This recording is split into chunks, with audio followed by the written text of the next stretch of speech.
Good morning. Opening arts വിത്ത് മൈഫിന്റെ പുതിയൊരു സെഷനിലേക്ക് എല്ലാ പ്രേക്ഷകരെയും സ്വാഗതം ചെയ്യുകയാണ്. ഒപ്പമുള്ളത് ഞങ്ങളുടെ റിസർച്ച് ഹെഡ് സൂരജ് സാറാണ്. Sir, good morning. Good morning Jasmine. Yes, ഒടുവിൽ ഇന്ത്യ ഒരു സർജിക്കൽ സ്ട്രൈക്ക് നടത്തിയിരിക്കുന്നു പാകിസ്ഥാനെതിരെ. Operation Sindoor, justice is served എന്നാണ് എക്സിൽ പങ്കുവച്ച ഒരു കുറിപ്പിൽ ഇന്ത്യൻ ആർമി വ്യക്തമാക്കിയിരിക്കുന്നത്. പുലർച്ചെ 1:44 ഇന്ത്യയുടെ മിന്നൽ ആക്രമണം ഉണ്ടാകുന്നു. തീർച്ചയായിട്ടും ഇന്ത്യയുടെ ഭാഗത്തു നിന്നും ഒരു അറ്റാക്ക് എല്ലാ രാജ്യങ്ങളും പ്രതീക്ഷിച്ചതാണ്. അത് വളരെ കൃത്യമായിട്ടുള്ള ഒരു നടപ്പാക്കലായിരുന്നു എന്ന് തന്നെ പറയാം. ഏറ്റുമുട്ടലുകൾ ഇപ്പോഴും അതിർത്തിയിൽ ഉണ്ടായിക്കൊണ്ടിരിക്കുകയാണ്. പാക് ഭീകര കേന്ദ്രങ്ങളാണ് ഇന്ത്യ തകർത്തിരിക്കുന്നത് എന്നാണ് ഏറ്റവും പുതിയ റിപ്പോർട്ടുകൾ സൂചിപ്പിക്കുന്നത്. എന്തുകൊണ്ടാണ് ഓപ്പറേഷൻ സിന്ദൂർ എന്നുള്ള ഒരു പേര് തന്നെ ആർമി തിരഞ്ഞെടുത്തത് എന്ന് നമുക്ക് പരിശോധിക്കാം. തീർച്ചയായിട്ടും സർ, നമ്മൾ ഈ ഒരു അറ്റാക്കിന്റെ ഒരു കാര്യങ്ങൾ പരിശോധിക്കുകയാണെന്നുണ്ടെങ്കിൽ ഭാര്യമാരുടെയും കുട്ടികളുടെയും മുന്നിൽ വെച്ചുകൊണ്ടാണ് അവരുടെ വേണ്ടപ്പെട്ടവരെ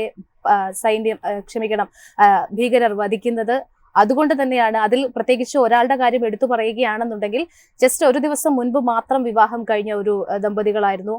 ആ ഒരു സ്ത്രീയുടെ മുൻപിൽ വെച്ചാണ് അവരുടെ ഭർത്താവിനെ വധിക്കുന്നത്. അങ്ങനെ അതിനു വേണ്ടിയിട്ട് അതിന്റെ ഒരു പ്രതീകമായിട്ട് തന്നെയാണ് ഓപ്പറേഷൻ സിന്ദൂർ എന്നുള്ള ഒരു പേര് തന്നെ ചൂസ് ചെയ്തിരിക്കുന്നത്. സുരജ് സാർ, നമ്മൾ പലതവണ ഈ ഒരു ഫോറത്തിൽ തന്നെ പറഞ്ഞതാണ്, already time has already fixed, the mode of action is already already അവർ ഡിസൈഡഡ് എന്ന് നമ്മൾ കൃത്യമായിട്ട് പ്രേക്ഷകരിലേക്ക് എത്തിച്ചതുമാണ്. ഈ ഒരു അറ്റാക്കിനെ സംബന്ധിച്ചിടത്തോളം കൃത്യമായിട്ടുള്ള ഒരു ബ്ലൂ പ്രിന്റ് തയ്യാറാക്കി അതിനെ വളരെ മികച്ച രീതിയിൽ എക്സിക്യൂട്ട് ചെയ്തിരിക്കുന്നു എന്ന് തന്നെയാണ് പറയാൻ സാധിക്കുക. ഒരു റിറ്റാലിയേഷൻ തീർച്ചയായിട്ടും ഉണ്ടാകാനുള്ള എല്ലാ സാധ്യതകളും ഉണ്ടല്ലേ? ജാസ്മിൻ, ആദ്യം തന്നെ ഒന്ന് ക്ഷമിക്കണം, ചെറിയൊരു കോൾഡ് ഉണ്ട്, അതുകൊണ്ട് സംസാരിക്കാനുള്ള ചെറിയ ബുദ്ധിമുട്ടുണ്ടെങ്കിൽ പോലും ഈ പറഞ്ഞ പോലെ, ജാസ്മിൻ പറഞ്ഞ പോലെ, നമ്മുടെ ഇന്ത്യൻ ആർമിയുടെ ഒരു മോട്ടോ ഉണ്ടല്ലോ, അതായത് sleep peacefully. Indian army is guarding the frontiers. നിങ്ങൾ ധൈര്യമായി ഉറങ്ങിക്കോളൂ, ഞങ്ങളുണ്ട് എന്ന് പറയുന്നത് അക്ഷരാർത്ഥത്തിൽ നടന്നു എന്നുള്ള. നമ്മളെല്ലാവരും ഉറങ്ങുന്ന സമയത്ത് തന്നെയാണ് ഈ ഒരു ആക്ടിവിറ്റി നടന്നത്. അത് എനിക്കൊന്ന് പ്രൈം മിനിസ്റ്റർ തന്നെയാണ് ഈ ഓപ്പറേഷന് പേരിട്ടതെന്ന് തോന്നുന്നു അല്ലെ? ഓപ്പറേഷൻ സിന്ദൂർ എന്നാണ് ഇപ്പോൾ സോഴ്സസ് പറയുന്നത്. അതായത് ഇന്ത്യൻ പെൺകുട്ടികളുടെ സിന്ദൂരം മാച്ചു കളഞ്ഞവർക്കെതിരെ ഓപ്പറേഷൻ സിന്ദൂർ പ്രയോഗിച്ചു എന്നുള്ളതാണ് പറയുന്നത്. ഏതാണ്ട് 1:44 അല്ലെ ഇന്ത്യൻ ടൈം വെളുപ്പിന് 1:44 AM ഏതാണ്ട് 9 ടാർജറ്റഡ് ലൊക്കേഷൻസിൽ വളരെ പ്രസിഷനോടുകൂടി മിസൈൽസ് ഉപയോഗിച്ച് അറ്റാക്ക് ചെയ്തു. അതായത് സ്കാൽപ് മിസൈൽസും ഹാമർ ബോംബേഴ്സും ആണ് യൂസ് ചെയ്തതെന്നാണ് മനസ്സിലാക്കുന്നത്. ഇപ്പൊ കിട്ടുന്ന ഇൻഫർമേഷൻ അനുസരിച്ച് ഏതാണ്ട് ഇപ്പൊ ശരിക്കും പറഞ്ഞാൽ 10 മണിയോട് കൂടിയേ ഇന്ത്യൻ ആർമിയുടെ ഒരു ബ്രീഫിംഗ് വരുള്ളൂ. ആ 10 മണിക്ക് നമുക്ക് കറക്റ്റ് ആയിട്ട് ഇതിന്റെ ഡീറ്റെയിൽസ് അറിയാവുള്ളൂ, എങ്ങനെയാണ് എന്തൊക്കെയാണെന്ന്. ബട്ട് സോഴ്സസ് ബേസ്ഡ് ഇൻഫർമേഷൻ നമുക്ക് കിട്ടുന്ന അനുസരിച്ച് 9 ടാർജറ്റഡ് ലൊക്കേഷൻസിലാണ് സ്ട്രൈക്ക് നടന്നേക്കുന്നത്. അതിൽ ഇമ്പോർട്ടന്റ് ആയിട്ടുള്ളത് മുരീദിക്കെ എന്ന് പറയുന്ന ഒരു സ്ഥലം, അത് ലാഹോറിന് അടുത്താണെന്നാണ് നമ്മൾ അറിയപ്പെടുന്നത്. അവിടെയാണ് ഈ പറഞ്ഞ പോലെ ലഷ്കർ ഇ തോയ്ബയുടെ ഹെഡ് ക്വാർട്ടേഴ്സ്. അതായത് നമ്മൾ ഹഫീദ് സയ്യിദിന്റെ കാര്യം നമ്മൾ ഇന്നലെ സൂചിപ്പിച്ചിരുന്നു. അദ്ദേഹം നടത്തിക്കൊണ്ടിരിക്കുന്ന ലഷ്കർ ഇ തോയ്ബയുടെ ഹെഡ് ക്വാർട്ടേഴ്സിൽ തന്നെയാണ് ഒരു അറ്റാക്ക് നടന്നേക്കുന്നത് എന്നുള്ളത് ഒന്നാമത്തെ കാര്യം. രണ്ടാമത് മൗലാന മസൂദ് അസർ നടത്തുന്ന ബഹൽപൂർ എന്ന സ്ഥലത്ത് ജെയ്ഷെ മുഹമ്മദിന്റെ ട്രെയിനിങ് ക്യാമ്പാണ് രണ്ടാമതുള്ള. അപ്പൊ ഈ 2 ലൊക്കേഷൻസും വളരെ സ്ട്രാറ്റജിക്കലി ഇമ്പോർട്ടന്റ് ആണ്. കാര്യം വെച്ചാൽ ടെററിസ്റ്റുകളുടെ ട്രെയിനിങ് ക്യാമ്പ്സ് എവിടെയാണോ, ഇപ്പൊ ഈ ബഹൽപൂറിലെ സ്ഥലത്തിനെ കുറിച്ച് പറയുന്നത് ഒരു റിസോർട്ട് പോലെയാണ്. സ്വിമ്മിംഗ് പൂൾ ഉണ്ട്, ജിം ഉണ്ട്, പിന്നെ ഒരു തെറാപ്പി സെന്റർ ഉണ്ട്. അങ്ങനെയൊക്കെ ഒരു ട്രെയിനിങ് പർപ്പസസിന്, അതായത് ടെററിസ്റ്റ് ട്രെയിനിങ് പർപ്പസസിന് വേണ്ടിയിട്ടാണ് അത് നിർമ്മിച്ചിരിക്കുന്നത് എന്നുള്ളത് നമ്മൾ ചേർത്ത് വെച്ച് വായിക്കേണ്ടിയിരിക്കുന്നു. എനിക്ക് തോന്നുന്നു നമ്മുടെ CNN IBN ന്യൂസ് ഉണ്ടല്ലോ, നമ്മുടെ ഹിന്ദി ചാനൽ, അതിൽ ആനന്ദ് നരസിംഹൻ എന്ന് പറഞ്ഞൊരു ജേർണലിസ്റ്റ്, അദ്ദേഹം പണ്ട് സ്പോർട്സ് ജേർണലിസ്റ്റ് ആയിരുന്നു. അപ്പോൾ അദ്ദേഹം പറയാം 2007 ക്രിക്കറ്റ് കമന്ററി കവറേജിന് വേണ്ടി അദ്ദേഹം പോയപ്പോൾ ലഷ്കർ ഇ തോയ്ബയുടെയൊക്കെ ഇൻസ്റ്റലേഷൻസ്, ഓഫീസുകൾ അല്ലെങ്കിൽ അതിൻ്റെതായ മദ്രസകളൊക്കെ വളരെ പബ്ലിക്കായിട്ട് ഉണ്ടെന്ന് പറയുന്ന ഒരു കാലഘട്ടം പാകിസ്ഥാനിൽ ഉണ്ടായിരുന്നു എന്നുള്ളതാണ്. അപ്പോൾ പാകിസ്ഥാൻ ഓപ്പൺലി സപ്പോർട്ട് ചെയ്ത ഒരു സിസ്റ്റമാണ് ഈ ടെററിസ്റ്റ് എന്നുള്ളതിന്റെ ഉദാഹരണമായിട്ടാണ് ആ ജേർണലിസ്റ്റിന്റെ വാക്കുകളും നമുക്ക് മനസ്സിലാവുന്നത് എന്നുള്ളതാണ്. പിന്നെ എനിക്ക് തോന്നുന്നു ക്യാബിനറ്റ് കമ്മിറ്റി ഓൺ സെക്യൂരിറ്റിയുടെ മീറ്റിംഗ് ഇന്ന് നടക്കും. എത്ര സമയം, ഏത് മണിക്കാണെന്നുള്ളത് നമുക്കറിയില്ല. 10 മണിക്ക് ഇന്ത്യൻ ആർമിയുടെ ബ്രീഫിംഗ് ഉണ്ടാവും. അത് കഴിഞ്ഞ് മേ ബി ഒരു പ്രൈം മിനിസ്റ്ററിന്റെ മെസ്സേജ് ഉണ്ടാവുമായിരിക്കാം. പിന്നെ ഈ പറയുന്ന പോലെ ജാസ്മിൻ പറഞ്ഞത് വളരെ കറക്റ്റ് ആണ്, Pakistan has vowed to retaliate back. അതായത് പാകിസ്ഥാൻ പ്രതിജ്ഞ എടുത്തിരിക്കുകയാണ് അവർ തിരിച്ചടിക്കുന്നുള്ളത്. അത് എവിടെ അടിക്കും എന്നുള്ളതാണ് ചോദ്യം. കാര്യം നമുക്ക് ഇവിടുന്ന് അടിക്കാനായിട്ട് ടെററിസ്റ്റ് ക്യാമ്പുകളിലാണ് നമ്മൾ സ്ട്രൈക്ക് നടത്തിയിരിക്കുന്നത്. അതായത് എന്നിട്ട് എനിക്ക് തോന്നുന്നു നമ്മൾ കൊടുത്തിരിക്കുന്ന സോഴ്സ് ബേസ്ഡ് ആയിട്ടുള്ള ഇൻഫർമേഷൻ അനുസരിച്ച്, നമുക്ക് കിട്ടിയിരിക്കുന്ന സോഴ്സ് ബേസ്ഡ് ഇൻഫർമേഷൻ അനുസരിച്ച് നമ്മൾ പാകിസ്ഥാൻ സിവിലിയൻസിന്റെയോ അല്ലെങ്കിൽ മിലിറ്ററി ടാർഗറ്റ്സോ ഒന്നും തന്നെ നമ്മൾ തൊട്ടിട്ടില്ല. ടെററിസ്റ്റ് ടാർഗറ്റ്സ് ആണ് നമ്മൾ തട്ടിയിരിക്കുന്നത് അല്ലെങ്കിൽ അടിച്ചിരിക്കുന്നത് എന്നുള്ള ഇൻഫർമേഷൻ ആണ് നമുക്ക് കിട്ടി. പാകിസ്ഥാൻ അത് തിരിച്ചു ചെയ്യുമ്പോൾ നമ്മുടെ ഇവിടെ ടെററിസ്റ്റ് ക്യാമ്പ് ഇല്ല. അപ്പൊ അതൊരു സിവിലിയൻ മേഖലയാണോ മിലിറ്ററി മേഖലയാണോ എന്നുള്ളതാണ് നമ്മൾ ഉറ്റുനോക്കേണ്ടത്. മിലിറ്ററി മേഖലയോ സിവിലിയൻ മേഖലയോ ആണെങ്കിലും India will be giving a befitting reply എന്നുള്ളതാണ്. അവിടെ മുതൽ കഥ മാറും. ഇന്നിപ്പോ ഏതാണ്ട് ടെററിസ്റ്റുകൾ ഇന്ത്യ അറ്റാക്ക് ചെയ്തു, നമ്മൾ തിരിച്ച് ടെററിസ്റ്റ് ക്യാമ്പുകളെ അക്രോസ് LOC നമ്മൾ അറ്റാക്ക് ചെയ്തു എന്നുള്ള നെറേറ്റീവ് ആണ് ഇപ്പൊ റൺ ചെയ്തുകൊണ്ടിരിക്കുന്നത്. ബട്ട് അവർ അവിടുന്ന് തിരിച്ചടിക്കാൻ നേരത്ത് ഇവിടെ ടെററിസ്റ്റ് ക്യാമ്പുകൾ ഇല്ലാത്തതുകൊണ്ട് അവരെവിടെയാണ് അടിക്കുന്നത് എന്നുള്ളത് വളരെ ഇമ്പോർട്ടന്റ് ആണ്. അതായിരിക്കും നമ്മൾ ഒരു പക്ഷേ ഇനി അങ്ങോട്ട് ഫ്യൂച്ചർ കോഴ്സ് ഓഫ് ആക്ഷനെ ഡിസൈഡ് ചെയ്യുക. അതുകൊണ്ട് തന്നെ മാർക്കറ്റിൽ എന്ന് നമ്മൾ പറയാറുണ്ട്, ടെററിസ്റ്റ് അറ്റാക്കോ അല്ലെങ്കിൽ ഇതേപോലെ ചെറിയൊരു വാർ ബേസ്ഡ് ആയിട്ടുള്ള ഇൻസിഡന്റോ നടക്കാൻ നേരത്തെ ഒരു പേട്രിയോട്ടിക് ആയിട്ടുള്ള മൂവ് മാർക്കറ്റിൽ നടക്കാറുണ്ട്. മാർക്കറ്റ് ഇന്ന് പ്ലസ് ആയിട്ടാണ് കാണപ്പെടുന്നത്, അല്ലെ, ചെറിയ രീതിയിൽ പ്ലസ് ആയിട്ടൊക്കെയാണ്. But even then as the day progresses ആൾക്കാർ you should brace for a volatility എന്നുള്ളതാണ്. അതായത് മിക്കവാറും അവിടെ നിന്ന് ഇങ്ങോട്ട് വരുന്ന അറ്റാക്ക് എങ്ങനെയാണെന്നും ഇന്ത്യ അത് ഏത് രീതിയിൽ എടുക്കുന്നു, എങ്ങനെ ഒരു എസ്കലേഷൻ വരും എന്നുള്ളത് നമ്മൾ സൂക്ഷിച്ച് വാച്ച് ചെയ്യേണ്ടിയിരിക്കുന്നു. അതുകൊണ്ട് it is going to be challenging times. I will not say tough times എന്ന് പറയുന്നത്. എത്ര നാളത്തേക്കായിരിക്കാം, എങ്ങനെയായിരിക്കും എസ്കലേഷൻ നമുക്കറിയില്ല. നമ്മൾ ഇൻവെസ്റ്റേഴ്സിന്റെ അടുത്ത് പലപ്പോഴും നമ്മൾ വാൺ ചെയ്തിരുന്നു, നമ്മൾ കോഷ്യസ് ഓപ്റ്റിമിസം നമ്മൾ പറഞ്ഞിരുന്നു. അത് ട്രേഡ് ടാരിഫിന്റെ കാര്യം മാത്രമല്ല, ടാരിഫ് വാർ മാത്രമല്ല, ഇങ്ങനത്തെ ഒരു ഇന്റേണൽ സെക്യൂരിറ്റിയുടെ ഒരു ഇഷ്യൂ ഉണ്ട്. അതുകൊണ്ട് സൂക്ഷിക്കണം എന്നുള്ളൊരു ഇൻഫർമേഷൻ നമ്മൾ എല്ലാ ജനങ്ങളോടും കൊടുത്തിരുന്നു. വളരെ ലൈറ്റ് ആയിട്ട് പോകൂ, ലിവറേജിൽ പോവാതെ, കടമെടുത്ത് ഇൻവെസ്റ്റ് ചെയ്യാതെ. എന്നാൽ മാർക്കറ്റിൽ നിന്ന് നമ്മൾ എന്താ പറയുക, ഒരു ബെയറിഷ് ആറ്റിറ്റ്യൂഡും നമ്മൾ എടുത്തിട്ടില്ല. നമ്മൾ ഒറ്റ കാര്യമേ പറഞ്ഞുള്ളൂ, നമ്മൾ ഓവർ എന്തൂസിയാസ്റ്റിക്കും ഓപ്റ്റിമിസ്റ്റിക്കും അല്ല, എന്നാൽ നമ്മൾ പെസിമിസ്റ്റിക്കും അല്ല. But there are imminent risk that is happening and unfortunately the inevitable has happened. നടക്കാനുള്ളത് നടന്നു കഴിഞ്ഞു എന്നുള്ളതാണ് വാസ്തവം. ബട്ട് ഇനി അങ്ങോട്ടുള്ള പ്രോഗ്രഷൻ ആണ് നമുക്ക് വാച്ച് ചെയ്യേണ്ടത് എന്നുള്ളത് ക്ലോസ്ലി വാച്ച് ചെയ്യേണ്ടതായിരിക്കുന്നു. ഈ പറയുന്ന പോലെ നമുക്ക് ഇപ്പൊ മോക്ക് ഡ്രില്ലൊക്കെ നമ്മൾ ഇന്നലെയും പറഞ്ഞു, മോക്ക് ഡ്രിൽ എന്നൊക്കെ പറയുന്ന ഒരു ഫേക്കിംഗ് ആണ്. അതായത് you are taking the enemy of guard എന്നുള്ളത് മാത്രമേ നമ്മൾ പറഞ്ഞുള്ളൂ. അത് പറഞ്ഞ് ഇന്നത്തേക്ക് ഫിക്സ് ചെയ്തിട്ട് ഇന്ന് വെളുപ്പിന് വരെ അറ്റാക്ക് നടന്നിരിക്കുന്നു എന്നുള്ളതാണ്. അതുകൊണ്ട് ഈ വോളറ്റിലിറ്റി തീർച്ചയായിട്ടും ഇന്ത്യൻ മാർക്കറ്റിൽ ഉണ്ടാവും എന്നുള്ളത് സൂക്ഷിച്ച് തന്നെ നിൽക്കണം. വളരെ ലൈറ്റ് പൊസിഷൻസ് ഹാൻഡിൽ ചെയ്യുക, സെല് ചെയ്ത് മാറുക എന്നല്ല നമ്മൾ പറഞ്ഞതിന്റെ ഉദ്ദേശം. ലിവറേജ് പൊസിഷൻസ് എടുക്കാതിരിക്കുക, കടം മേടിച്ച് ഇൻവെസ്റ്റ് ചെയ്യാതിരിക്കുക, ബ്ലൈൻഡ് കോൾസ് എടുക്കാതിരിക്കുക. ഒന്ന് സൂക്ഷിച്ച് വളരെ വളരെ എന്താ പറയുക മെച്ചുവറോട് കൂടി വേണം മാർക്കറ്റിനെ ഹാൻഡിൽ ചെയ്യാൻ എന്നുള്ളതാണ്. എന്തായാലും പഹൽഗാമിലെ കണ്ണീരിന് തിരിച്ചടി നൽകിയിരിക്കുകയാണ് സൈന്യം. ജസ്റ്റിസ് ഈസ് സെർവ്ഡ് എന്ന് തന്നെ പറയാം. ഇനി ഉണ്ടാകുന്ന റിറ്റാലിയേറ്ററി അറ്റാക്കുകളൊക്കെ തന്നെ ഏത് തരത്തിലായിരിക്കും എന്ന് തന്നെയാണ് ലോകരാജ്യങ്ങൾ ഉറ്റുനോക്കുന്നത്. ഏതായാലും പഹൽഗാമും കശ്മീർ അറ്റാക്കും ഒക്കെ തന്നെ നമ്മൾ മാറ്റി നിർത്തി മാർക്കറ്റിലേക്ക് വരികയാണെന്നുണ്ടെങ്കിൽ ഇന്ന് നിഫ്റ്റി 50യെ സംബന്ധിച്ചിടത്തോളം ഓപ്പൺ ചെയ്തത് ഒരു നെഗറ്റീവ് നോട്ടിലാണെങ്കിൽ പോലും പിന്നീട് അങ്ങോട്ട് തിരിച്ചു കയറുന്ന ഒരു വിപണി തന്നെയാണ് കാണാൻ സാധിക്കുന്നത്. നിലവിലെ കണ്ടീഷനിൽ 24,381 എന്നുള്ള ഒരു നിലയിലാണ് നിഫ്റ്റി പെർഫോം ചെയ്യുന്നത്. അഗെയിൻ ബാങ്ക് നിഫ്റ്റിയിലേക്ക് വരികയാണെന്നുണ്ടെങ്കിൽ ഒരു 276 പോയിന്റുകളുടെ ഒരു മുന്നേറ്റം നമുക്ക് കാണാൻ സാധിക്കുന്നുണ്ട്. ഓൾമോസ്റ്റ് 6% അടുത്ത് നിൽക്കുന്ന ഒരു മുന്നേറ്റം. സുരജ് സർ, നമ്മൾ ഇന്ന് സ്റ്റോക്ക് സ്പെസിഫിക്കിലേക്ക് പോകുന്നത് ആദ്യം തന്നെ ടാറ്റ മോട്ടോഴ്സിന്റെ കാര്യത്തിലേക്കാണ്. 3.4% ഒരു മുന്നേറ്റം ടാറ്റ മോട്ടോഴ്സ് രേഖപ്പെടുത്തുന്നുണ്ട്. ടാറ്റ മോട്ടോഴ്സിനെ സംബന്ധിച്ചിടത്തോളം ഡീമർജറിന്റെ ഓഹരി ഉടമകളുടെ ഒരു അംഗീകാരം ലഭിച്ചു എന്നുള്ള റിപ്പോർട്ടുകളൊക്കെ തന്നെ വരുന്നുണ്ട്. ഈ ഒരു പദ്ധതി വരികയാണെന്നുണ്ടെങ്കിൽ പദ്ധതി പ്രകാരം ടാറ്റ മോട്ടോഴ്സിന്റെ കൊമേഴ്ഷ്യൽ ബിസിനസ് വിഭാഗത്തെ Tata Motors commercial vehicle limited എന്നും ഇനി പാസഞ്ചർ വിഭാഗത്തിലേക്ക് വരികയാണെന്നുണ്ടെങ്കിൽ Tata Motors passenger vehicle limited എന്ന പേരിലേക്കുമായിരിക്കും സ്റ്റോക്ക് എക്സ്ചേഞ്ചിൽ ലിസ്റ്റ് ചെയ്യപ്പെടുക. അതായത് 1:1 എന്നുള്ള ഒരു അനുപാതത്തിലേക്കായിരിക്കും കാര്യങ്ങൾ മുന്നോട്ട് പോവുക. ഈ ഒരു ഡീമർജറിനെ, വിഭജനത്തെ സാർ എങ്ങനെയാണ് വിലയിരുത്തുന്നത്? അതോടൊപ്പം തന്നെ ഈ ഒരു ഡീമർജറിൽ നിക്ഷേപകരെ സംബന്ധിച്ചിടത്തോളം എങ്ങനെയാണ് നോക്കേണ്ടത്? ജാസ്മിൻ, ഏതൊരു ഡീമർജർ ആക്ടിവിറ്റിയും, അതായത് ഒരു കൺഗ്ലോമറേറ്റ് ചെയ്യുന്ന ഒരു ഡീമർജർ നടക്കുമ്പോൾ അത് ഭയങ്കരമായിട്ടൊരു വാല്യൂ ക്രിയേഷൻ ആണ് ഷെയർ ഹോൾഡേഴ്സിന് നടക്കാറുള്ളത്. അത് തന്നെയാണ് നമുക്ക് കിട്ടിയിരിക്കുന്ന എക്സ്പീരിയൻസും. History have always showed us that demerger always unlocks value എന്നാണ് പറയപ്പെടുന്നത്. അതിൻ്റെ ഇപ്പോൾ ഒരു പ്രത്യേകത എന്ന് വെച്ചാൽ, ഇപ്പോൾ എന്നെ സംബന്ധിച്ച്, ഇപ്പോൾ നമ്മളെ സംബന്ധിച്ച് നമ്മൾ ഇപ്പോൾ ഈ പറയുന്നല്ലോ ഈ കൺസംഷൻ സ്റ്റോറിയിൽ നമ്മൾ ഭയങ്കരമായിട്ട് ഓപ്റ്റിമിസ്റ്റിക് ആവുന്നത് പാസഞ്ചർ വെഹിക്കിൾസിന്റെ. അപ്പോൾ ഒരു പാസഞ്ചർ വെഹിക്കിൾസിന്റെ ഗ്രോത്ത് സ്റ്റോറിക്ക് വേണ്ടിയിട്ട് ടാറ്റ മോട്ടോഴ്സിൽ ഇൻവെസ്റ്റ് ചെയ്യുന്നവർക്ക് ഈ കമ്പനിയുടെ ക്യാപിറ്റൽ അലൊക്കേഷൻ കൂടുതലും കമേഴ്സ്യൽ വെഹിക്കിളിലേക്ക് കൊടുക്കുന്നതിൽ ഇഷ്ടപ്പെടില്ല.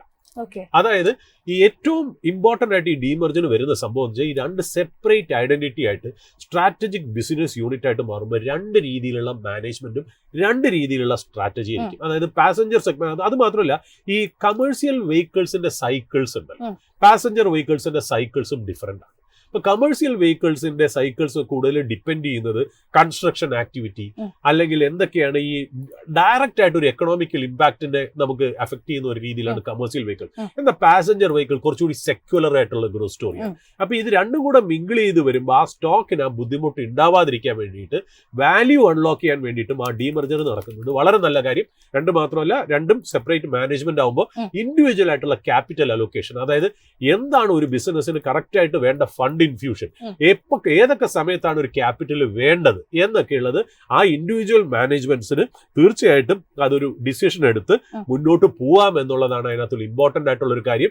എസ്പെഷ്യലി ഞാൻ പറഞ്ഞല്ലോ, ഒരു പാസഞ്ചർ വെഹിക്കിൾ ഗ്രോത്ത് സ്റ്റോറിക്ക് വേണ്ടിയിട്ട് ടാറ്റാ മോട്ടോഴ്സിൽ ഇൻവെസ്റ്റ് ചെയ്യുന്ന ഇൻവെസ്റ്ററിന് കമേഴ്സ്യൽ വെഹിക്കിൾസിന്റെ മാർക്കറ്റ് സൈക്കിൾസിൽ നിന്നും രക്ഷപ്പെടാനായിട്ടുള്ള ഒരു മാർഗം കൂടിയാണ്. എന്നാൽ കമേഴ്സ്യൽ വെഹിക്കിൾ പ്ലേ ചെയ്യുന്ന ഒരു ഇൻവെസ്റ്ററിനെ സംബന്ധിച്ചിടത്തോളം പാസഞ്ചർ വെഹിക്കിളിന്റെ കാര്യങ്ങളിൽ ഇടപെടാതെയും ഇരിക്കാം എന്നുള്ള.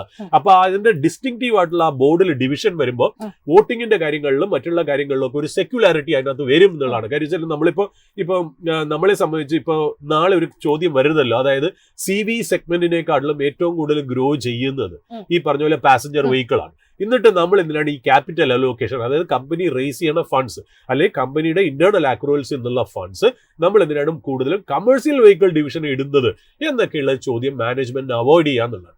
ഇത് ഞാൻ ചേർത്ത് വായിക്കേണ്ട ഒരു കാര്യം ടാറ്റാ മോട്ടോഴ്സിന്റെ നമ്മുടെ ഇന്നലെ തന്നെ ഞാൻ ആ ഒരു കാര്യം കൂടി ഇതിനകത്തോട് ഇൻക്ലൂഡ് ചെയ്ത് പറയണം. കാര്യം അതിന് റെലവൻസ് ഉണ്ടെന്നുള്ള കാര്യം. ഇന്ത്യയും UK തമ്മിലുള്ള ഫ്രീ ട്രേഡ് എഗ്രിമെന്റ് 3 കൊല്ലമായിട്ട് നമ്മൾ ഡിസ്കസ് ചെയ്തിരിക്കുന്ന കാര്യം, കൊല്ലങ്ങളായിട്ട് നമ്മൾ ആലോചിച്ചിരിക്കുന്ന കാര്യം ഇന്നലെ സാക്ഷാത്കാരമായിരിക്കുന്നു എന്നുള്ളതാണ്. അതിനകത്ത് ഒരുപാട് ബെനിഫിറ്റുകൾ നമുക്ക്, അതായത് ഏതാണ്ട് 99% ഓഫ് ട്രേഡ് ഏതാണ്ട് ടാരിഫ് ഫ്രീ, അതായത് ഒരു ഡ്യൂട്ടി ഫ്രീ ആയിട്ട് മാറുന്ന ഒരു കാഴ്ചപ്പാടാണ് നമ്മൾ കാണുന്നത്. That is called free trade agreement, FTA എന്ന് പറയും. അപ്പൊ അതിനകത്ത് ഏറ്റവും ബെനിഫിഷ്യറി ആയിട്ട് വരുന്ന സെക്ടേഴ്സ് നമ്മൾ നോക്കുകയാണെങ്കിൽ തീർച്ചയായിട്ടും ഈ ഓട്ടോമൊബൈൽ എന്ന് പറയുമ്പോൾ നമ്മൾ അങ്ങോട്ടും ഇങ്ങോട്ടും ഒരു കാര്യം കൈകോർത്തുമ്പോൾ കുറെ കാര്യങ്ങൾ നമുക്ക് ബെനിഫിഷ്യൽ ആയിട്ടും ചില കാര്യങ്ങൾ UKക്ക് ബെനിഫിറ്റുമായിട്ട് വരും എന്നുള്ളതാണല്ലോ അതിനകത്തുള്ളത്. അതിനകത്ത് നമുക്ക് ഈ പറയുന്ന പോലെ ഒരു നെഗറ്റീവായിട്ട് നമ്മൾ പറയുന്ന ഒരു സെക്ടർ, ഒരുപാട് പോസിറ്റീവ് സെക്ടർ ഉണ്ട്, ഞാൻ അതിലേക്ക് വരാം. അതായത് ഇന്ത്യയുടെ കാഴ്ചപ്പാടിൽ നെഗറ്റീവായിട്ട് വരാൻ പോകുന്ന സെക്ടർ ചിലപ്പോൾ ഈ ലക്ഷറി ഓട്ടോ മേക്കേഴ്സ് ആയിരിക്കും എന്നാണ് പറയുന്നത്. ഈ ലക്ഷറി ഓട്ടോ മേക്കേഴ്സ് കാര്യത്തിൽ ബ്രിട്ടീഷ് കാർ മേക്കേഴ്സിനും കൂടെ ഈ പറയുന്ന പോലെ ഇപ്പൊ ആസ്റ്റൺ മാർട്ടിൻ ഒക്കെ ബ്രിട്ടീഷ് കാർ മേക്കറാണ്. അതുപോലെ ജാഗ്വർ ലാൻഡ് റോവർ എന്ന് പറഞ്ഞാൽ ടാറ്റാ മോട്ടോഴ്സിന്റെ ഡിവിഷൻ തന്നെ ബ്രിട്ടീഷ് ബേസ്ഡ് കമ്പനിയാണെന്നുള്ളത്. അപ്പം ബ്രിട്ടീഷ് കാർസിന് ഇങ്ങോട്ടേക്കുള്ള ഇമ്പോർട്ട് ടാരിഫ് കുറയ്ക്കുന്ന ഒരു സ്ഥിതിവിശേഷത്തിലാണ് നമ്മൾ പോകുന്നത്. അതായത് ടാരിഫും ഡ്യൂട്ടിയൊക്കെ കുറയുന്നു എന്നുള്ളത്. അപ്പൊ ഇന്ത്യൻ പാസഞ്ചർ കാർ സെഗ്മെന്റിൽ ലക്ഷറി ഹൈ എൻഡിൽ നമ്മൾ സെയിൽസ് നടത്തുന്ന കമ്പനികൾക്ക് അതൊരു നെഗറ്റീവായിട്ടാണ് നമ്മൾ കാണപ്പെട്ടത്. ബിക്കോസ് ദേ വിൽ ബി എന്താ പറയുക expose to lot of competition എന്നുള്ള. But at the same time ഈ പറഞ്ഞ പോലെ പാസഞ്ചർ വെഹിക്കിൾസ് ആയ ടാറ്റാ മോട്ടോഴ്സിന്റെ passenger vehicle division, especially Jaguar Land റോവറിന് അത് 2 ways ബെനിഫിറ്റ് ആണെന്നുള്ളതാണ്. കാര്യം വെച്ചാൽ അത് ബ്രിട്ടീഷ് കമ്പനിയുമാണ്, ഇന്ത്യൻ കമ്പനിയാണെന്നുള്ളത്. ആ സമയത്ത് ടാറ്റാ മോട്ടോഴ്സ് ഒരു ഡീമർജറിന് പോകുന്നത് വളരെ നന്നായിട്ടുള്ള ഒരു കാര്യമാണ്. ആ പാസഞ്ചർ വെഹിക്കിൾ സെഗ്മെന്റ് വരാൻ പോകുന്ന ഒരു വാല്യൂ ക്രിയേഷൻ ചിലപ്പോൾ വലുതായിരിക്കും എന്നുള്ളത് പറഞ്ഞു വെച്ചേക്കുന്നു. അത് മാത്രമല്ല, നെഗറ്റീവായിട്ട് വരാവുന്ന സെക്ടേഴ്സ് നമ്മളിപ്പോൾ ഓട്ടോമൊബൈൽ പറഞ്ഞു. ഞാൻ ആ നെഗറ്റീവിൽ തുടങ്ങിയോണ്ട് നെഗറ്റീവ് സെക്ടേഴ്സിനെ ഞാൻ ആദ്യം കവർ ചെയ്യാം. ഇന്ത്യയും UKയും തമ്മിലുള്ള ഫ്രീ ട്രേഡ് എഗ്രിമെന്റിൽ ഒന്ന് ഈ ഓട്ടോമൊബൈൽ ഇമ്പോർട്ട് ചെയ്യുന്ന കമ്പനീസ് ഹൈ എൻഡ് ലക്ഷറി സെഗ്മെന്റിൽ ഒരു ചെറിയൊരു ഇടിവ് വന്നേക്കാം, ഒന്നാമത്തെ കാര്യം. രണ്ടാമത് ലിക്കർ കമ്പനികൾ, കാരണം വെച്ചാൽ ബ്രിട്ടനിൽ നിന്നുള്ള വിസ്കീസും ജിന്നും ഇമ്പോർട്ട്, അതായത് ഒരുപാട് പ്രോഡക്ട്സ് ഇനി ഇന്ത്യയിലേക്ക് വരാനുള്ള ചാൻസും. അപ്പൊ ഇവിടെയുള്ള കമ്പനികൾക്ക് ചെറുതായിട്ട് മാർക്കറ്റിൽ ചിലപ്പോൾ ഈ പറഞ്ഞ പോലെ ഒരു ടെമ്പററി ആയിട്ടുള്ള ഒരു ആഘാതം സംഭവിച്ചേക്കാം. അതിൽ കൂടുതലും United Spirits, Radico Khaitan, Global Spirits ഒക്കെ ആയിരിക്കാം ഒരു പക്ഷേ ആ ഒരു സെക്ടറിൽ നമ്മൾ വാച്ച് ചെയ്യേണ്ടത്. മൂന്നാമത് ബ്രിട്ടനിൽ വരുന്ന പ്രോഡക്ട്സിന് ബെനിഫിറ്റ് ആവുന്നത്, അതായത് ഇന്ത്യൻ മാർക്കറ്റിലെ പ്ലെയേഴ്സിന് നമുക്ക് ഒരു നെഗറ്റീവായിട്ട് മാറാവുന്ന ഒരു ഇൻഡസ്ട്രി എന്ന് പറഞ്ഞാൽ കോസ്മെറ്റിക് ഇൻഡസ്ട്രിയാണ്. അതായത് ഒരുപാട് കോസ്മെറ്റിക് പ്രോഡക്ട്സ് ബ്രിട്ടനിൽ നിന്ന് ഇന്ത്യയിലേക്ക് വരാം. അപ്പം നമ്മുടെ ഇന്ത്യൻ മേജർ FMCG പ്ലെയേഴ്സ് ആയ ഈ പറയുന്ന പോലെ ഹിന്ദുസ്ഥാൻ യൂണിലിവർ, ഇമാമി, ഡാബർ എന്നിങ്ങനെ പോലുള്ള ഒരു കമ്പനികൾക്ക് ചിലപ്പോൾ ഒരു നെഗറ്റീവായിട്ട് വന്നേക്കാം എന്നുള്ളത് നമ്മളൊന്ന് പറഞ്ഞു വയ്ക്കുന്നു. ഇതൊരു ടെമ്പററി ആയിട്ടുള്ള ഇമ്പാക്റ്റ് ആണ്. അത് മാത്രമല്ല ചിലപ്പോൾ ഈ UK എന്നൊക്കെ വരുന്നത് കോസ്റ്റ്ലിയർ പ്രോഡക്ട്സ് ആയതുകൊണ്ട് ഒരു കോമൺമെന്റ് ഏതെങ്കിലും അല്ലെങ്കിൽ കോമൺമെന്റ് പ്രോഡക്ട്സ് സെർവ് ചെയ്യുന്ന കമ്പനീസിനോ ഇത് നെഗറ്റീവ് ആവണമെന്ന് നിർബന്ധമില്ല. നമ്മൾ പക്ഷെ പറഞ്ഞു വയ്ക്കുന്നു എന്നുള്ളൂ എവിടെയൊക്കെ ഇമ്പാക്ട് വരാം എന്ന് ജനങ്ങളുടെ മുന്നിൽ നമ്മൾ അവതരിപ്പിക്കുന്നു. ഇനി നമുക്കൊരു മറ്റേ വശത്തേക്ക് പോകാം. അതായത് പോസിറ്റീവായിട്ട് ആർക്കൊക്കെ വരും? ഏറ്റവും കൂടുതൽ പോസിറ്റീവായിട്ട് നമുക്ക് വന്നേക്കുന്നത് ഗാർമെന്റ് ഇൻഡസ്ട്രിക്കാണ്. ഈ ഗാർമെന്റ് ഇൻഡസ്ട്രിയെ സംബന്ധിച്ച് നല്ല ഒരു ടെയിൽമെന്റ് ഉള്ള ഇൻഡസ്ട്രിയാണ്. കാര്യം വെച്ചാൽ അമേരിക്കയുടെ ടാരിഫ് വന്നല്ലോ, അതായത് പല രാജ്യങ്ങൾക്ക് ടാരിഫ് വന്നപ്പോൾ അതിനകത്ത് നമ്മൾ മനസ്സിലാക്കിയത് ബംഗ്ലാദേശും ചൈനയും പാകിസ്ഥാനും വിയറ്റ്നാമും നമ്മളുമാണ് major textile and garment exports വേൾഡിലെ ഗ്ലോബൽ സപ്ലൈ ചെയിനിൽ. അതിൽ ഈ പറയുന്ന പോലെ ബംഗ്ലാദേശിനെക്കാട്ടിലും ബെനിഫിഷ്യൽ ആയിരുന്നു നമുക്ക് ഇംപ്ലിമെന്റ് ചെയ്ത ടാരിഫ്. അതായത് ബംഗ്ലാദേശിനും വിയറ്റ്നാമിനും നമ്മളെക്കാട്ടിലും കൂടുതൽ ടാരിഫ് അമേരിക്ക വച്ചു എന്ന് പറയുന്നത് നമ്മൾ പലപ്പോഴായിട്ട് ചർച്ച ചെയ്തിട്ടുണ്ട്. അതിനെ ബേസ് ചെയ്ത് ഇന്ത്യൻ സ്റ്റോക്ക് മാർക്കറ്റിലെ ടെക്സ്റ്റൈൽ സ്റ്റോക്സ് ചെറുതായിട്ടൊന്ന് ബമ്പപ്പ് കിട്ടിയിട്ടും ഉണ്ടായിരുന്നു. ആ ഒരു ടെയിൽവിൻഡ് നിലനിൽക്കെ തന്നെ നമ്മൾ ഈ പറഞ്ഞ പോലെ ഇന്നലെ ഇന്ത്യ UK ഫ്രീ ട്രേഡ് ടോക്സിൽ അല്ലെങ്കിൽ ഫ്രീ ട്രേഡ് എഗ്രിമെന്റിൽ ഇന്ത്യൻ ഗാർമെന്റ് ഇൻഡസ്ട്രിക്ക് അല്ലെങ്കിൽ ഇന്ത്യൻ ടെക്സ്റ്റൈൽ സെക്ടറിന് വളരെ വലിയൊരു പോസിറ്റീവ് ആണ് നടന്നേക്കണേ എന്നുള്ളതാണ്. അതായത് നമുക്ക് മനസ്സിലാവുന്ന ഒരു ഇൻഫർമേഷൻ അനുസരിച്ച് ഏതാണ്ട് ചൈനയ്ക്ക് ഏതാണ്ട് 5 ബില്യന്റെ എന്താ textile and garment exports UK ഉണ്ട്. ബംഗ്ലാദേശിന് ഏതാണ്ട് 4 മില്യൺ ഉണ്ട്. നമുക്ക് ഏതാണ്ട് 1.1 മില്യണേ ഉണ്ടായിരുന്നുള്ളൂ എന്നുള്ള 1.1 ബില്യൺ കേട്ടോ, മില്യൺ അല്ല, സോറി, ബില്യൺ എന്നുള്ളത്. അപ്പൊ ഈ പറഞ്ഞ പോലെ നമ്മളും ബംഗ്ലാദേശും തമ്മിൽ നോക്കുമ്പോൾ ഈ FTA മുന്നേ ബംഗ്ലാദേശിന് നമ്മളെക്കാളും 12% അഡ്വാൻറ്റേജ് ഉണ്ടായിരുന്നു എന്നുള്ളതാണ്. ഈ FTA കൂടി ആ ഗ്യാപ്പ് മാറി and India and Bangladesh is evenly placed എന്നുള്ളതാണ്. അവിടെ മോർ ട്രസ്റ്റഡ് പാർട്ട്ണർ ആയിട്ടുള്ള ഇന്ത്യക്ക് മച്ച് മോർ പ്രൊപ്പോസിഷൻ, ഒരു എന്താ പറയുക, വാല്യൂ പ്രൊപ്പോസിഷൻ കൊണ്ടുവരാൻ പറ്റും. ഒന്നാമത്തെ കാര്യം ഈ പറയുന്ന പോലെ വിയറ്റ്നാം മാറ്റി വെച്ച് കഴിഞ്ഞാൽ Bangladesh is not in good shape. Economically, it is not in good shape. Pakistan is also not in good shape. China has got its own problem. അത് ഈ പറയുന്ന പോലെ അമേരിക്കയായിട്ടുള്ള പ്രോബ്ലംസ് കാരണം അത് അവിടെ കൂടുതൽ സങ്കീർണമാവുകയാണ് ചെയ്തതെന്നുള്ളതാണ്. അപ്പൊ ഈ പറയുന്ന പോലെ Indian companies are well placed to utilise this global chain and trade benefits എന്നുള്ളതാണ്. അതിനകത്ത് നന്നായിട്ട് ബെനിഫിറ്റ് ചെയ്യാവുന്ന കമ്പനി ഗോകുൽദാസ് എക്സ്പോർട്സ്, വെൽസ്പൺ, പിന്നെ അതുകൂടാതെ KPR mills, Arvind mills, Raymond, Indo Count, PDSL പോലുള്ള കമ്പനികൾ ഇൻവെസ്റ്റേഴ്സിന് വാച്ച് ലിസ്റ്റിൽ ആഡ് ചെയ്യാവുന്നതാണ്. പിന്നെ വരുന്നത് ജുവലറി ആൻഡ് ജെംസ് ആണ്. ഇന്ത്യയിൽ നിന്നുള്ള ജുവലറി ആൻഡ് ജെംസ് എക്സ്പോർട്ട് UK-ലുള്ളത് ബെനിഫിഷ്യൽ ആയിട്ട് പല കമ്പനികൾക്കും മാറിയേക്കാം. അതിൽ ബേസിക്കലി റീറ്റെയിലർ ആയിട്ട് നമുക്കറിയാലോ ടാറ്റയുടെ ടൈറ്റൻ കമ്പനിയുടെ തനിഷ്ക് എന്ന് പറയുന്ന ബ്രാൻഡ്, പിന്നെ വൈഭവ് ഗ്ലോബൽ, പിന്നെ രാജേഷ് എക്സ്പോർട്ട്, പിന്നെ നമ്മുടെ ആർട്ടിഫിഷ്യൽ ഡയമണ്ട്സ് നമ്മൾ പറയുമല്ലോ, ഈ എന്താണ് കമ്പനിയുടെ പേര്, ഗോൾഡിയാം ഇന്റർനാഷണൽ. എന്താണ് അത് പറയുന്നത്, ആർട്ടിഫിഷ്യൽ ഡയമണ്ട് നമ്മൾ എന്തോ ഒരു വാക്കായിട്ട് പറയുമല്ലോ, മാൻമെയ്ഡ് ഡയമണ്ടിന് ഈ പറയുന്ന പോലെ ബെനിഫിറ്റ് വന്നേക്കാം. അതൊക്കെ ഗോൾഡിയാം ഇന്റർനാഷണൽ എന്ന് പറയുന്ന കമ്പനിയാണ്. അപ്പോൾ ഇവർക്കൊക്കെ ആയിരിക്കാം ഒരു പക്ഷേ ജുവലറി ആൻഡ് ജെം സെഗ്മെന്റിൽ ഒരു ബെനിഫിഷ്യൽ ആയിട്ട് വരും. പിന്നെ ഫാർമസ്യൂട്ടിക്കൽ കമ്പനീസിനും നല്ലൊരു ബെനിഫിറ്റ് ആയിട്ട് മാറുന്നു. ഇപ്പോൾ അടുത്ത കാലത്ത് തന്നെ ഇന്നലെ വന്നൊരു സോഴ്സ് ബേസ്ഡ് ആയിട്ടുള്ള ഇൻഫർമേഷൻ, നമ്മൾ ഇവിടുത്തെ ഇന്ത്യൻ ഫാർമ കമ്പനീസ് US ആയിട്ടുള്ള ടാരിഫിന്റെ ഇഷ്യൂല് നമ്മൾ ഉടനെ തന്നെ അവിടെ ഇപ്പൊ US-ലേക്ക് സപ്ലൈ ചെയിൻ അല്ലെങ്കിൽ മാനുഫാക്ചറിങ് മാറ്റാൻ ഉദ്ദേശമില്ല എന്ന് പല കമ്പനികളും പറയുന്നതായിട്ട് റിപ്പോർട്ട്സ് നമ്മുടെ മുന്നിൽ വരുന്നുണ്ട്. അതിന്റെ കൂടെ തന്നെ ഈ പറയുന്ന പോലെ അതിന്റെ അർത്ഥം they are expecting A good deal from US എന്നുള്ളതാണ്. അതിന്റെ കൂടെ ചേർത്ത് വായിക്കേണ്ടത് ഈ UK ആയിട്ടുള്ള ഫ്രീ ട്രേഡ് എഗ്രിമെന്റിലും ഈ പറയുന്ന പോലെ pharmaceutical companies are beautifully placed for ഒരു ട്രേഡിന് വേണ്ടിയിട്ട് എന്നുള്ളത്. അവിടെ വരുന്ന കമ്പനികൾ തീർച്ചയായിട്ടും സൺഫാർമ, ഡോക്ടർ റെഡ്ഡീസ്, സിപ്ല, പിന്നെ അതുകൂടാതെ മെഡിക്കൽ എക്യുപ്മെന്റ്സ് കമ്പനി ചെയ്യുന്ന പോളി മെഡിക്യൂർ, ഈ കമ്പനികളൊക്കെ ആയിരിക്കും ഒരു ഇൻവെസ്റ്ററിന് വാച്ച് ലിസ്റ്റിലേക്ക് ആഡ് ചെയ്ത് നോക്കാന്നുള്ളത്. പിന്നെ last but not the least IT services ആയതുകൊണ്ട് അതിനകത്ത് ഗുഡ്സ് ഇൻവോൾവ് അല്ല എങ്കിലും IT സർവീസസിന് എങ്ങനെ ബെനിഫിറ്റ് ചെയ്യണമെന്നുള്ള ഇംപ്രൂവ്ഡ് ബിസിനസ് മൊബിലിറ്റി, ഓഫീസുകൾ അങ്ങോട്ടും ഇങ്ങോട്ടും ഒക്കെ മാറ്റുന്നതിന് ഒരു ഈസ് ഓഫ് ഡൂയിങ് ബിസിനസിന്റെ ഒരു എന്താ പറയുക ഒരു ഫെസിലിറ്റേഷൻ അവിടെ നടന്നു എന്നുള്ളതാണ്. അതുകൂടാതെ ഈ വിസ പ്രോസസ്സിംഗ്, വിസ റെജീമിന്റെ കാര്യത്തിലും ഇന്ത്യ UK തമ്മിലുള്ള ഒരുപാട് ധാരണയിൽ എത്തിയിട്ടുണ്ട്.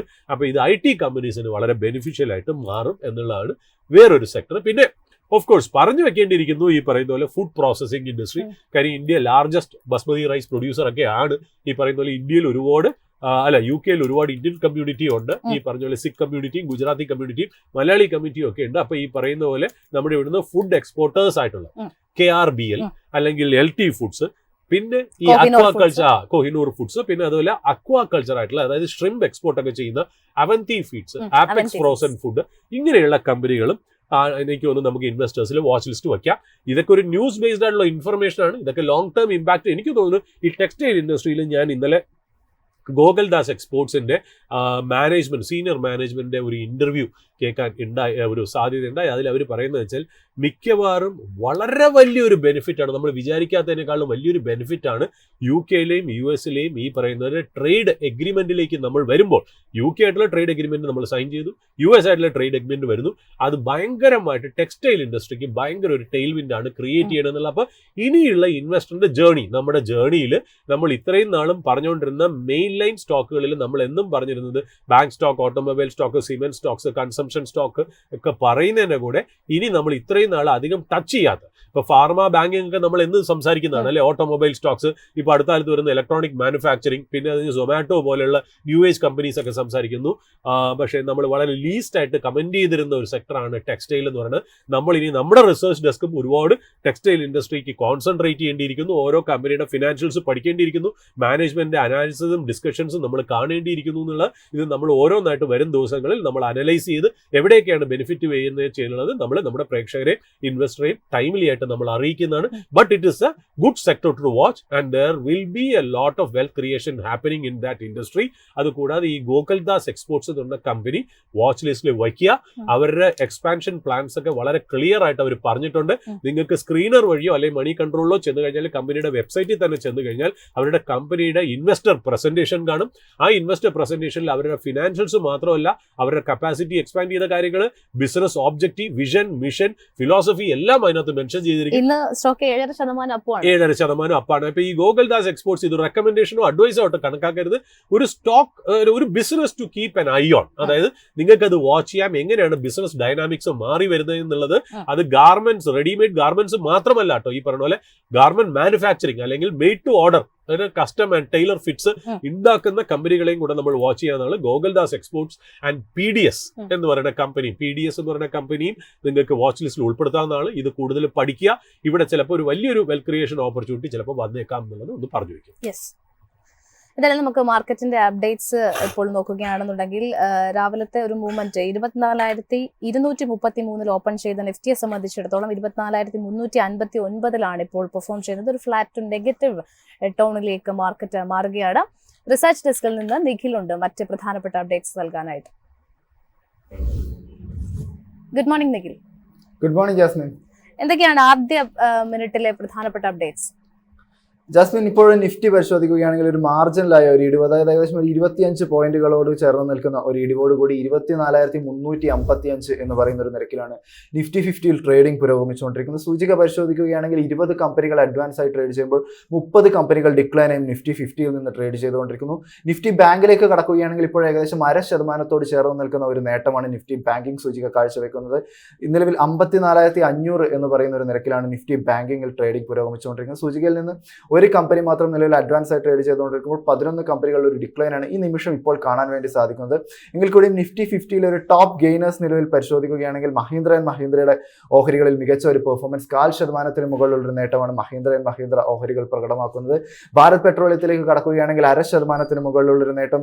SBI ലൈഫിന്റെ ഓഹരികൾ പരിശോധിക്കുകയാണെങ്കിൽ 0.5%, HDFC ലൈഫ് ഓഹരികൾ 0.5% മുകളിലുമുള്ള ഒരു നേട്ടമാണ് നിഫ്റ്റി 50യിൽ നിന്ന് കാഴ്ചവെച്ചുകൊണ്ടിരിക്കുന്നത്. ഇടിവ് നേരിടുന്ന കമ്പനികൾ പരിശോധിക്കുകയാണെങ്കിൽ ടാറ്റ സ്റ്റീലിന്റെ ഓഹരികൾ ഏകദേശം 0.5%, ട്രെൻഡ് ഓഹരികൾ 0.5% മുകളിലും, അഡാനി എന്റർപ്രൈസസിന്റെ ഓഹരികൾ ഒരു 0.5% ചേർന്ന് നിൽക്കുന്ന ഒരു ഇടിവുമാണ് ഇപ്പോൾ രേഖപ്പെടുത്തിക്കൊണ്ടിരിക്കുന്നത്. മഹീന്ദ്ര ആൻഡ് മഹീന്ദ്രയെ പരിശോധിക്കുകയാണെങ്കിൽ ഇന്നലെ മുതൽ തന്നെ മഹീന്ദ്ര ആൻഡ് മഹീന്ദ്ര വളരെ മികച്ച ഒരു പെർഫോമൻസ് തന്നെയാണ് കാഴ്ചവെച്ചിരിക്കുന്നത്. ഇപ്പോൾ കമ്പനിയെ സംബന്ധിച്ചിടത്തോളം ഉള്ള ഒരു SBI സെക്യൂരിറ്റീസിന്റെ ഒരു റിപ്പോർട്ട് കൂടി നമുക്ക് ലഭ്യമായിട്ടുണ്ട്. കമ്പനിയുടെ ഒരു ബ്രോക്കറേജ് റിപ്പോർട്ട് പരിശോധിക്കുകയാണെങ്കിൽ ഇപ്പോൾ ഒരു ബൈ റേറ്റിംഗ് ആണ് മഹീന്ദ്ര ആൻഡ് മഹീന്ദ്രയ്ക്ക് നൽകിയിരിക്കുന്നത്. ടാർഗറ്റ് പ്രൈസ് ആയിട്ട് പറയുന്നത് നിലവിൽ ടാർഗറ്റ് പ്രൈസ് ആയിട്ട് പറയുന്നത് 3,625 രൂപയാണ് ടാർഗറ്റ് പ്രൈസ് ആയിട്ട് പറയുന്നത്. അതായത് 16% ഒരു അപ്സൈഡ് പൊട്ടൻഷ്യലാണ് നിലവിൽ ഓഹരിക്ക് ഇപ്പോൾ കൽപ്പിച്ചിരിക്കുന്നത്. കമ്പനിയുടെ ഇൻവെസ്റ്റ് ചെയ്യേണ്ട പ്രധാന റാഷണൽ ആയിട്ട് നിലവിൽ SBI സെക്യൂരിറ്റീസ് ഇപ്പോൾ ചൂണ്ടിക്കാണിച്ചിരിക്കുന്നത് കമ്പനിയുടെ SUV പോർട്ട്ഫോളിയോസിൽ ഉണ്ടായിക്കൊണ്ടിരിക്കുന്ന ഒരു വളർച്ച വളരെ പ്രധാനപ്പെട്ട ഒരു കാര്യമാണ്. ഇത് തന്നെ താർ റോക്സ്, XUV, സ്കോർപിയോ പോലുള്ള വണ്ടികളിലൊക്കെ SUVs വളരെ മികച്ച സെയിൽസ് നടത്തുന്നതും കമ്പനിയെ സംബന്ധിച്ചിടത്തോളം വളരെ പോസിറ്റീവായ ഒരു കാര്യമാണ്. കൂടാതെ മഹീന്ദ്രയെ സംബന്ധിച്ചിടത്തോളം EV സെഗ്മെന്റിലും കമ്പനി വളരെയധികം കോൺസെൻട്രേറ്റ് ചെയ്യുന്നു. കമ്പനിയുടെ പുതിയ പുതിയ പല വണ്ടികളും BE6 XEV9E പോലെയുള്ള പല പ്രധാനപ്പെട്ട വണ്ടികളുള്ളതും കമ്പനിക്ക് വളരെ മികച്ച ഒരു കാര്യമാണ്. കൂടാതെ കമ്പനിയുടെ ഫാം എക്യുപ്മെന്റ്സും സെക്ടറും നോക്കുകയാണെങ്കിൽ ഫാം എക്യുപ്മെന്റ് സെഗ്മെന്റ് പരിശോധിക്കുകയാണെങ്കിൽ സെഗ്മെന്റും അപ് ട്രെൻഡിലാണ് എന്നുള്ളതും കമ്പനിക്ക് വളരെ മികച്ച ഒരു പ്രതീക്ഷ തന്നെ നൽകുന്ന ഒരു കാര്യമാണ്. കൂടാതെ വളരെ മികച്ച ഒരു ക്യാപിറ്റൽ അലോക്കേഷൻ കമ്പനി നടത്തുന്നു എന്നൊരു കാര്യമാണ് നിലവിൽ SBI സെക്യൂരിറ്റീസ് ചൂണ്ടിക്കാണിച്ചിരിക്കുന്നത്. കൂടാതെ കമ്പനിയുടെ വാല്യുവേഷൻസ് പരിശോധിക്കുകയാണെങ്കിൽ കമ്പനിയുടെ പെർഫോമൻസ് വെച്ച് നോക്കുമ്പോൾ വളരെ ഇൻടാക്റ്റ് ആയ വാല്യുവേഷൻസ്, വളരെ ഫെയർ ആയ ഒരു വാല്യുവേഷൻസ് തന്നെയാണ് മഹീന്ദ്രയിൽ ഇപ്പോഴും നിലനിൽക്കുന്നത് എന്നുള്ളൊരു കാര്യം കൂടിയാണ് നിലവിൽ SBI സെക്യൂരിറ്റീസിന്റെ ഭാഗത്ത് നിന്നുണ്ടാകുന്നത്. കമ്പനിയുടെ ഒരു എബിഡ സെയിൽസ് ഒക്കെ പരിശോധിക്കുകയാണെങ്കിൽ ഒക്കെ കമ്പനിക്ക് ഒരു വളർച്ച നേടാനുള്ള ഒരു ശേഷിയുണ്ട് എന്നൊരു കാര്യമാണ് അവരിപ്പോൾ പറയുന്നത്. ഫിനാൻഷ്യൽ ഇയർ 2025 ഒരു ആക്ച്വൽ പരിശോധിക്കുകയാണെങ്കിൽ 18,416 കോടിയുടെ ഒരു എബിഡ രേഖപ്പെടുത്തിയിരിക്കുന്ന കമ്പനിക്ക് ഫിനാൻഷ്യൽ ഇയർ 26 എസ്റ്റിമേറ്റ് ആകുമ്പോഴേക്കും 19,033 കോടി രൂപയിലേക്ക് ഒരു വളർച്ച നേടാൻ സാധിക്കും എന്നുള്ളൊരു കാഴ്ചപ്പാടാണ് അവരിപ്പോൾ പങ്കുവച്ചിരിക്കുന്നത്. എബിഡ മാർജിൻ നോക്കുകയാണെങ്കിൽ ഈ 2025 ആക്ച്വലും 26 എസ്റ്റിമേറ്റും തമ്മിൽ ചെറിയൊരു ഇടിവാണ് കാണാൻ വേണ്ടി സാധിക്കുന്നത്. ഏകദേശം ഫിനാൻഷ്യൽ ഇയർ 2025 15.5 എബിഡ മാർജിൻ രേഖപ്പെടുത്തിയ കമ്പനിക്ക് ഫിനാൻഷ്യൽ ഇയർ 26 എസ്റ്റിമേറ്റ് പരിശോധിക്കുമ്പോൾ 14.4 എന്നൊരു നിരക്കിൽ പെർഫോം ചെയ്യാൻ മാത്രമേ സാധിക്കൂ എന്നൊരു കാര്യം അവർ പറയുന്നു. എങ്കിൽ കൂടിയും EPS പരിശോധിക്കുകയാണെങ്കിൽ 95 എന്ന് പറയുന്ന ഒരു ഏർണിംഗ് പെർ ഷെയർ ട്രേഡിംഗ് നടത്തുന്ന ഒരു കമ്പനിയെ സംബന്ധിച്ചിടത്തോളം 2026 കടക്കുമ്പോഴേക്കും 116 രൂപയുടെ ഒരു EPS കാഴ്ചവെക്കാനും 2027 ഒരു എസ്റ്റിമേറ്റ് പ്രകാരം അത് 128 വർദ്ധിപ്പിക്കാനും കമ്പനിക്ക് ശേഷിയുണ്ട് എന്നൊരു കാര്യമാണ് നിലവിൽ SBI സെക്യൂരിറ്റീസിന്റെ ഭാഗത്ത് നിന്നും ലഭിച്ചിരിക്കുന്നത്. അങ്ങനെ കമ്പനിയെ സംബന്ധിച്ചിടത്തോളം വളരെ ഒരു പോസിറ്റീവായ ഒരു ഔട്ട്ലുക്ക് തന്നെയാണ് നിലവിൽ ഇപ്പോൾ SBI സെക്യൂരിറ്റീസ് നൽകിയിരിക്കുന്നത്. അടുത്തത് നമ്മൾ നിഫ്റ്റി ബാങ്കിലേക്ക് കൂടി കടക്കുകയാണെങ്കിൽ നിഫ്റ്റി ബാങ്ക് ഇപ്പോൾ ഏകദേശം ഒരു 0.5% മുകളിൽ ഒരു നേട്ടം, അതായത് 170 പോയിന്റുകളുടെ ഒരു നേട്ടത്തിലാണ് നിഫ്റ്റി ബാങ്കിൽ ട്രേഡിംഗ് പുരോഗമിച്ചുകൊണ്ടിരിക്കുന്നത്. 54,447 എന്ന് പറഞ്ഞൊരു നിരക്കിലാണ് നിഫ്റ്റി ബാങ്കിൽ ട്രേഡിംഗ് പുരോഗമിച്ചുകൊണ്ടിരിക്കുന്നത്. സൂചിക പരിശോധിക്കുകയാണെങ്കിൽ വളരെ മികച്ച ഒരു ട്രെൻഡ് തന്നെ സൂചികയിൽ ഉണ്ടാകുന്നു. ഇപ്പോൾ ഇൻഡസിൻ ബാങ്കിന്റെ ഓഹരികൾ ഒരു ഇടിവ് രേഖപ്പെടുന്നുണ്ടെങ്കിൽ മറ്റു കമ്പനികളൊക്കെ വളരെ മികച്ച രീതിയിൽ പെർഫോം ചെയ്യുന്നു. പഞ്ചാബ് നാഷണൽ ബാങ്ക് പരിശോധിക്കുമ്പോൾ ഇപ്പോൾ ഏകദേശം 1.5% ഒരു നേട്ടം Punjab National Bank ഓഹരിയിലുണ്ട്.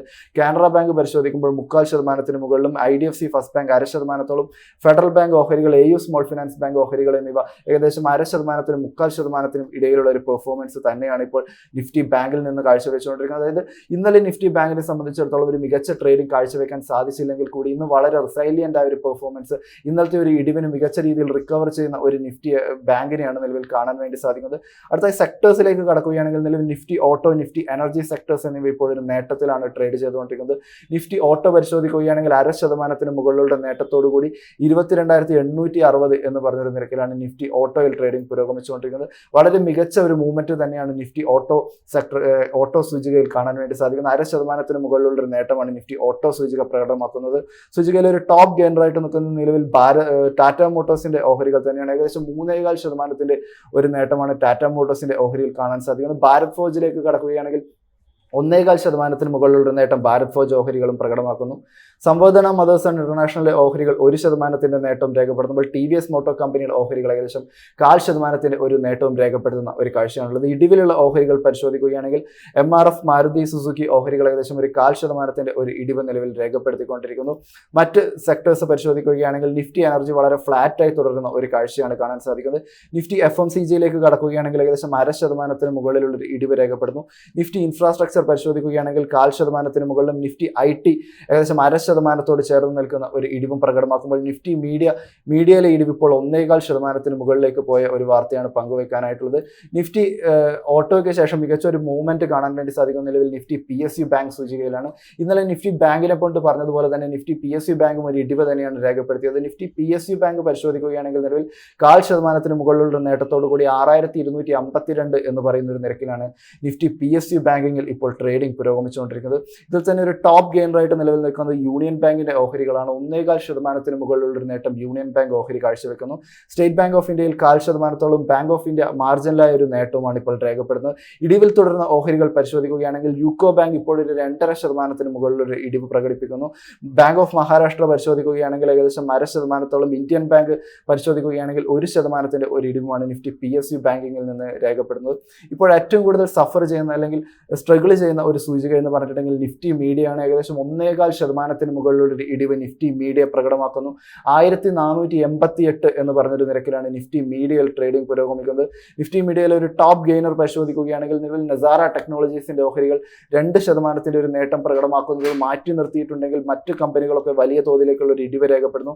Sun T V networks പരിശോധിക്കുകയാണെങ്കിൽ 3.25% ചേർന്ന് നിൽക്കുന്ന ഒരു ഇടിവാണ് രേഖപ്പെടുന്നത്.